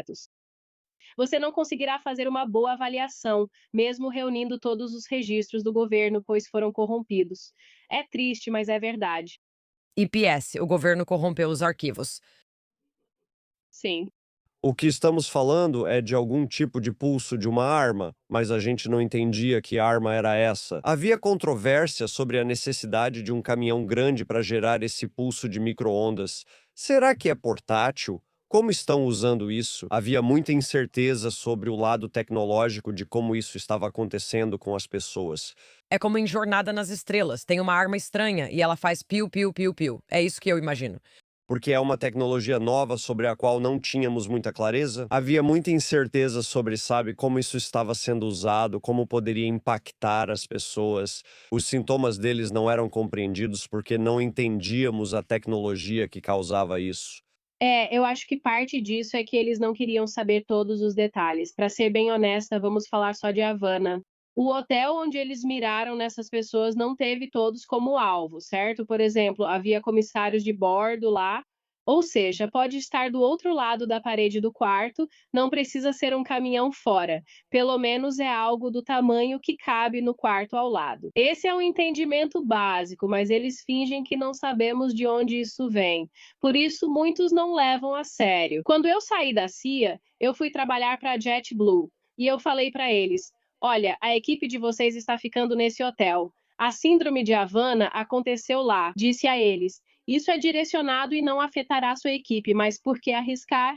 Então vetaram esse hotel. Pelo menos há quem entenda que é uma ameaça. Por que expor meu pessoal a esse risco? O governo dos Estados Unidos segue enviando pessoas a esses lugares perigosos e não resolve o problema. Conheço várias pessoas que deixaram a CIA para evitar esse risco. Você trabalhou na JetBlue como comissária de bordo? Sim. Você era piloto? Eu não era comissária de bordo, mas trabalhava no departamento de segurança. Seria ótima comissária, pois sou muito simpática. Quero dizer, eu gostaria que você pilotasse o avião. Quero você vendo tudo? Não. Pilotei no simulador do Dave & Buster's e só derrubei o avião. Definitivamente você não quer que eu pilote. David Foster's. Você tem alguma reação sobre essa mulher que era repórter e disse que foi alvo? Tipo, as pessoas estão sendo visadas em solo americano? Devemos nos preocupar que isso se tornou algo comercializado ou que agora é portátil e pode atacar? Ou, sabe, potencialmente pessoas que estão dizendo coisas que alguém talvez não queira que elas digam podem ser atacadas? Sim, o que eu sei é o seguinte. Sim, houve ataques em solo americano, inclusive em Washington, D.C. Na minha opinião, isso é portátil, então podemos descartar essa dúvida. Você pode ser alvo em qualquer lugar. Tive um amigo atingido por isso no verão passado, enquanto estava em Viena, onde sabemos que ocorre. Acredito que eles miravam na pessoa que estava com El e acabaram errando.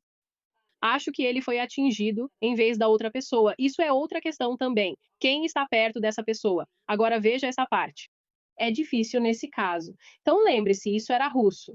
Bem, ao longo dos anos isso se proliferou, mas agora a China tem. E aí, quem sabe quem mais tem isso a partir daí? Então, o -2 agora é que você pode dizer: eu acredito que fui atingida pela síndrome de Havana. Quem é o responsável? E isso é mais difícil de identificar porque não é mais só a Rússia que tem essa arma. E como não gastamos tempo investigando e analisando isso, não acho que o nosso governo saiba quem mais tem essa arma agora. E isso é preocupante. E então, claro, provavelmente nós também temos essa arma, porque dizem que compramos uma no mercado negro. Provavelmente também temos uma arma. É frustrante dizer que não conheço a história dessa repórter. Então, mas quem teria sido o agente de ameaça se for a síndrome de Havana? Isso é mais complicado. Não dá para assumir que são os russos agora. Não querendo pensar como uma geneticista, mas também é possível que não exista uma arma específica. Pode haver algum outro sistema de entrega. Isso pode ser uma molécula sinalizadora que é ativada, ou seja, pode ser algo que é de alguma forma ingerido, inalado, colocado de alguma maneira, para que isso esteja no seu organismo. E há alguma sinalização que é ativada e desencadeia essa cascata. Podem haver várias coisas. Lembre-se, todos baseamos isso na antiga embaixada dos Estados Unidos em Moscou. Estou tentando ser criativa e conseguir um emprego com você. Mas pode haver mais 5 coisas diferentes que afetam seu sistema nervoso porque ninguém teve tempo de investigar. Eles nem sabem quais são as outras. Como você disse, isso pode ser plausível. Esse é o problema de encobrir as coisas. Você não se dedicou a isso, então não sabemos as respostas. Deixarei meu relatório na sua mesa amanhã cedo. Estou ansiosa por isso. Há algo que ainda não discutimos e devemos temer? Ai, meu Deus. Acredito que não devemos temer nada. Sienta. Tudo bem. Eu acho que é sempre importante saber o que pode acontecer perto de mim e aí me preparar para isso. Eu moro na Flórida, então, claro, me preparar para furacões é realmente importante. Sabemos que já houve ações de reconhecimento terrorista porque terroristas do ISIS fizeram isso. Então, são todas essas pequenas coisas que você começa a pensar e fazer, tipo, como posso me preparar melhor caso eu não consiga falar com minha família em uma crise? Qual é o nosso plano? São todos esses pequenos passos. O que me preocupa é que as pessoas nem se preparam em família. Muitas vezes fazem um plano baseado no marido, e quando ele está no trabalho, todos ficam perdidos, pois o pai tinha esse papel. E eu acho que é só um pouco mais de pensar. E se isso acontecer? E se estivermos no cinema e, sabe, ouvirmos tiros? O que vamos fazer? Tipo, se você tem todas essas conversas antes, primeiro, você não fica com medo quando acontece, porque você já tem um plano, você já pensou sobre isso, e aí você pode simplesmente seguir em frente e aproveitar as coisas. E quando algo estiver estranho, aí você pode sair correndo dali, porque é isso que, sabe, você quer fazer. Você não quer ficar em uma situação que parece desconfortável. Pense nisso. Se você entrasse em um bar e só tivesse motoqueiros, talvez eu ficasse curiosa e quisesse perguntar algo, mesmo sabendo que não responderiam, mas provavelmente iria embora. Sou muito curiosa, mas não me encaixo aqui. Todos me olharam estranho, não sabem quem sou agora. Eles devem pensar: quem é essa repórter maluca? Então é assim que você tem que viver sua vida. Apenas se afaste de uma situação quando estiver nela, mas sabe, viva seu dia a dia como ele é. Agora, se eu estou em um lugar, tipo, se eu faço parte de uma igreja ou algo assim, e percebo que talvez eles não estejam fazendo algo, eu vou dizer: ei, vocês deveriam fazer assim? Ou já pensaram nisso? Ou já consideraram aquilo? Um exemplo muito bom é que em muitos desses casos de reconhecimento prévio, a mesma pergunta surgiu: vocês fazem transmissão ao vivo? Tenho ido às igrejas e sugerido: se transmitirem ao vivo, atrasem 30 minutos. Se um terrorista quiser algo em uma transmissão ao vivo e sua igreja não faz isso, talvez saia da lista de alvos. Simples. Quanto mais informados, melhor nos protegemos e menos preocupações teremos. Bem colocado, esse é outro ponto interessante. Você está menos assustada? Sabe, penso em muitas coisas e não tenho com quem conversar. Por isso fico feliz que a Sara esteja aqui. E outra coisa em que eu estava pensando é: será que o TikTok é um sistema de manipulação criado pela China para controlar os jovens e suas opiniões? Tipo, até que ponto devemos nos preocupar com o fato de que a maioria das crianças passa 8 horas por dia em uma plataforma que a China desliga à noite e que no país deles é projetada com conteúdo educativo e motivacional? O TikTok de verdade já foi banido há muito tempo na China. Agora, a parte perigosa é que, não importa qual plataforma você use, o problema é o algoritmo. Se você começa a seguir um desses caminhos, digamos que eu entre no movimento aceleracionista, como vimos em San Diego, quando começo a pesquisar sobre isso, como fiz recentemente, esse conteúdo passa a aparecer no meu feed e recebo mais dele. É como se o algoritmo estivesse quase me doutrinando, mesmo sem ter sido planejado para isso, tipo, seja no X ou no Instagram. Embora a China tenha criado esse modelo, eles não detêm toda a propriedade agora, mas isso ocorre em diversos lugares. Acredito que, de certa forma, os algoritmos são perigosos, mesmo sem buscar coisas ruins. Então, vamos supor que você só tenha um ponto de vista e o algoritmo só te mostra isso. Assim, ele só reforça esse ponto e você nunca pensa no outro lado das coisas ou olha para o outro lado. Fui democrata por 20 anos e depois virei republicana por alguns anos.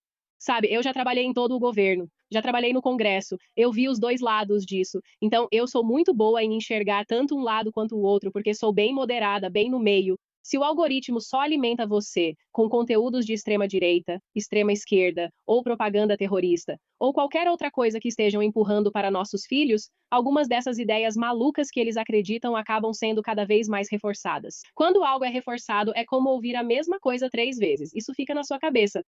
E é difícil reverter isso. E eles começam devagar, né? Eles te mostram um vídeo que não é tão extremo e reforçam isso por algumas semanas, e depois disso vai ficando um pouco mais profundo e mais profundo ainda.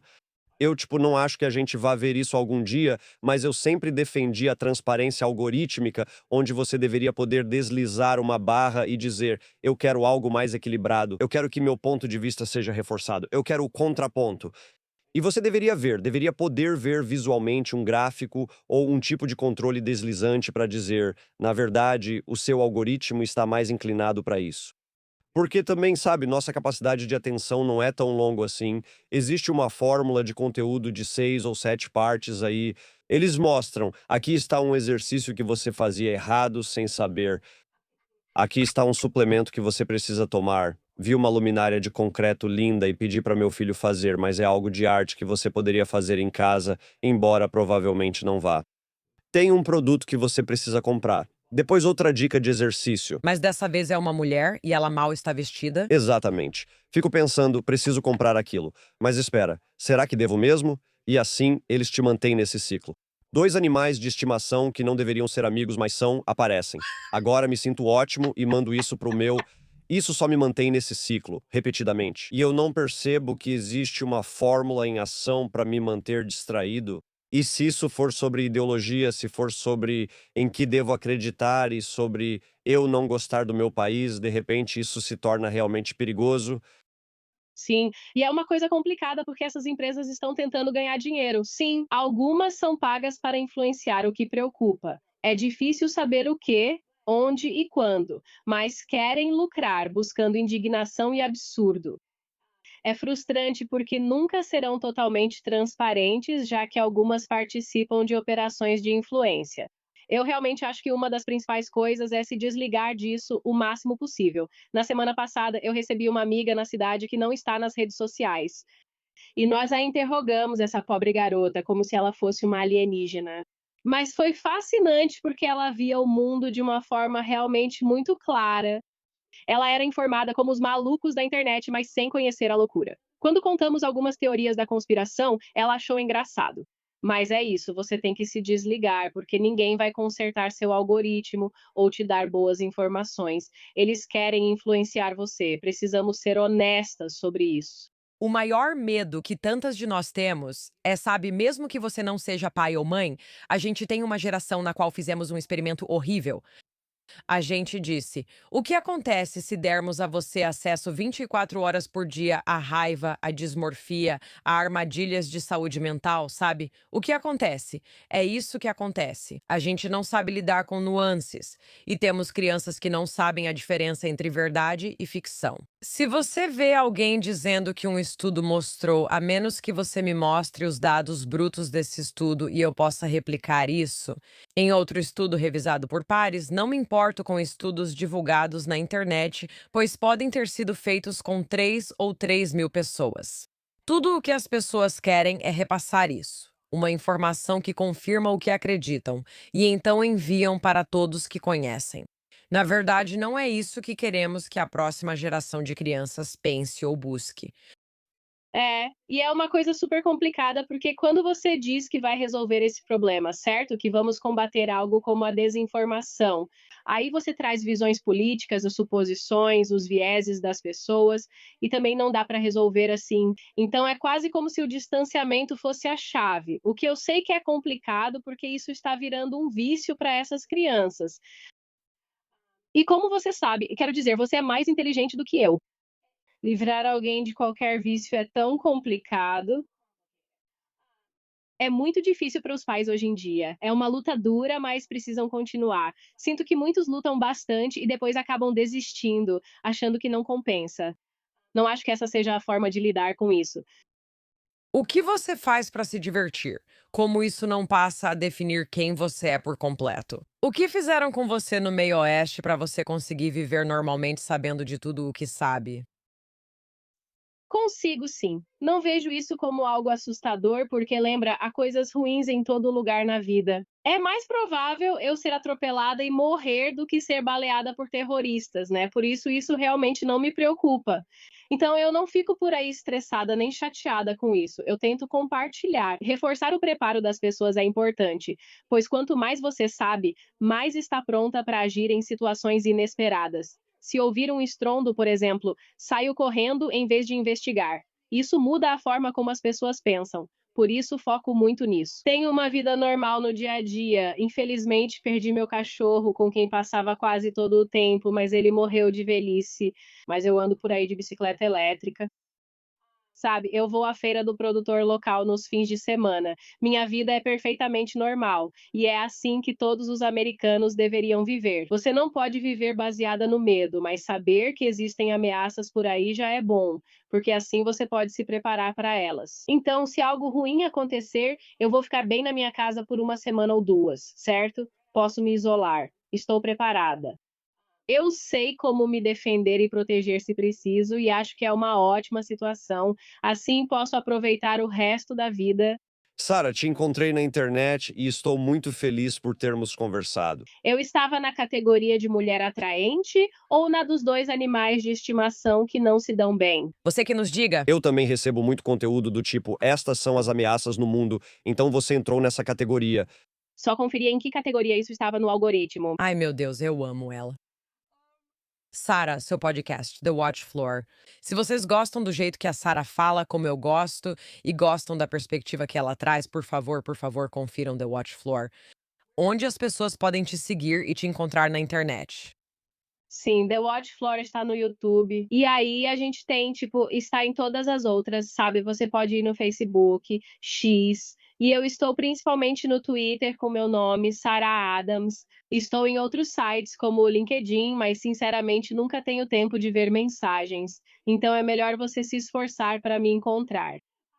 Caso contrário, a gente nunca vai se conectar. E eu realmente tento muito, mas passo minhas noites e meu tempo livre indo atrás de terroristas.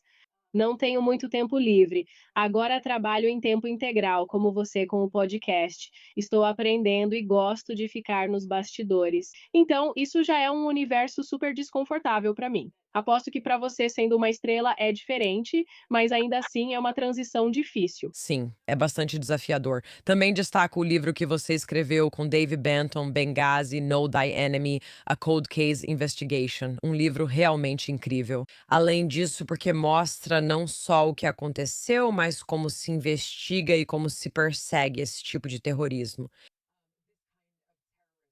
Então, realmente aprecio o livro. Agradeço por você estar aqui e obrigada por tudo que você fez. Sabe, obrigada por tudo que fez para nos manter seguros de maneiras que muitos de nós jamais saberemos. Sei que há muitos como você, muitos que nunca conheceremos. Obrigada por tudo que você fez e por arriscar sua vida para proteger nossas liberdades. Eu que agradeço. Obrigada por me receber. Eu nunca mais vou dormir. Era esse o objetivo? Você trouxe a Sara para me deixar acordada o tempo todo e render muito mais. Uma das coisas importantes que eu tirei dessa conversa foi a noção de as coisas podem ser interrompidas. Podem surgir situações, sejam desastres naturais ou outras, em que não é absurdo pensar que teremos que ficar trancados em casa por 1 ou 2 semanas. Essa foi a mensagem que você tirou. Sim, porque eu acho que existe um nível de preparação cuja importância a gente subestima. E toda vez que eu falo sobre, ei, a gente precisa se preparar um pouco, você diz que eu sou um alarmista e que quero construir um bunker, e eu acho que existe uma linha tênue entre querer ficar meses no subsolo e conseguir viver de forma autossuficiente e entender que a construção da nossa sociedade é, na verdade, muito mais frágil do que nos fizeram acreditar. E estamos tão acostumados com entrega no dia seguinte, agora entrega no mesmo dia. Eu entro na internet. Eu peço toda a minha comida por apps como Uber Eats ou DoorDash, sem fazer propaganda de nenhuma empresa. Ou estou tão acostumado a simplesmente ir aonde eu quiser, a qualquer hora. As restrições e dificuldades em nossas vidas são menores do que nunca. Mas isso não é realista como modelo sustentável. Pessoas mal intencionadas, internas ou externas, existem. Há desastres naturais e terremotos na Califórnia, e eu não acho que a maioria das pessoas não tem mais dinheiro em espécie. A maioria das pessoas está sem gasolina, não tem refeições prontas ou não tem água engarrafada. E eu acho que é um pouco ilusório, me incluindo nisso, pensar que nunca vamos passar por uma situação em que precisamos estar preparados. Eu acho que a Sara poderia ter um negócio paralelo muito lucrativo vendendo kits de emergência para as pessoas. Assim, depois que ela te contar todas as coisas das quais você deveria ter medo, você só iria ao site dela, clicaria e diria: Eu me encaixo no nível 5 de preocupação. Qual é o meu nível 5? Eu preciso de um kit de nível 5. Meu Instagram não mostra muitas coisas, mas talvez passe a mostrar depois dessa conversa, já que provavelmente está me ouvindo. Algumas empresas já possuem mochilas de emergência prontas com kits de refeição. Você não ia gostar nem das refeições e reclamaria o dia todo. São como refeições de acampamento, basta adicionar água quente, leve seu kit para ferver água. A minha maior preocupação seria: No meu aniversário, podemos comprar um desses. a principal coisa com que eu me preocuparia. Estou olhando para a Valéria e a Tom, pensando se, Deus me livre, algo acontecesse e tivéssemos que ficar aqui. Minha maior preocupação seria ouvir você reclamar da comida. Essa é a principal preocupação. Não, a sua saúde não. Não, a minha saúde não. Não, a síndrome de Havana não. Do país. Não me preocuparia em ser atingida pela síndrome de Havana. Eu estaria preocupada com você falando sobre microplásticos e essas coisas. Há muitos microplásticos nessas refeições porque você coloca água quente no saco, né? O que preocupa. Mas são só 2 semanas, não a vida toda. Não, eu realmente apreciei muito. Quero dizer, ela tem uma franqueza que eu não tenho. Como disse, não sou assim. Achei que essa foi uma parte engraçada desse episódio. Essas são as qualidades que são necessárias. Essas não são as minhas qualidades. E tudo bem com isso. Tudo bem, Todo mundo é diferente, acho que provavelmente somos. porque eu sou boa o suficiente. E eu sou inteligente o suficiente. E, poxa vida, as pessoas gostam de mim. Também gosto de você.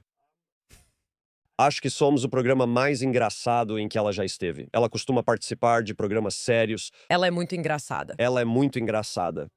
Nunca tinha visto esse lado dela, sem querer desmerecer alguns dos programas de que ela participou, mas eles são muito, muito sérios, com muita iluminação ambiente. Ela está. Quer dizer, eu questionei. Eu tive que questionar o uso que ela fez da palavra engraçada. Não foi engraçado. Não tive a intenção de corrigir ela, mas entendo no sentido coloquial. Tipo, e foi engraçado, mas nada disso. Eu só fico imaginando, sabe? Até mesmo na aba interna do livro dela, sabe? Você vê ela e é tipo, aqui está ela na frente de, não sei se é a embaixada. E ela tá super feliz, sabe? E ela tá muito à vontade, sabe? Vivendo numa cultura completamente diferente e se colocando em um mundo totalmente diferente para coletar informações. Ela precisa de um programa de TV só dela. Nem sempre. Em alguns pontos você é criterioso, em outros bem ingênuo. Então eu só fico imaginando a sua versão de cinema, Eu sou influenciável. ok? Isso é algo que eu adoro em você. Mas eu imagino a sua versão no cinema como um espião, mas seria tipo uma comédia farsesca em que a personagem é meio atrapalhada, um pouco Não. pulando de um lugar para o outro, você meio que vai encontrar a pessoa, ela não está exatamente na esquina onde disse que estaria, você fica realmente chateado, você os procura e ouve. Essa pessoa não importa, você diz claro que não.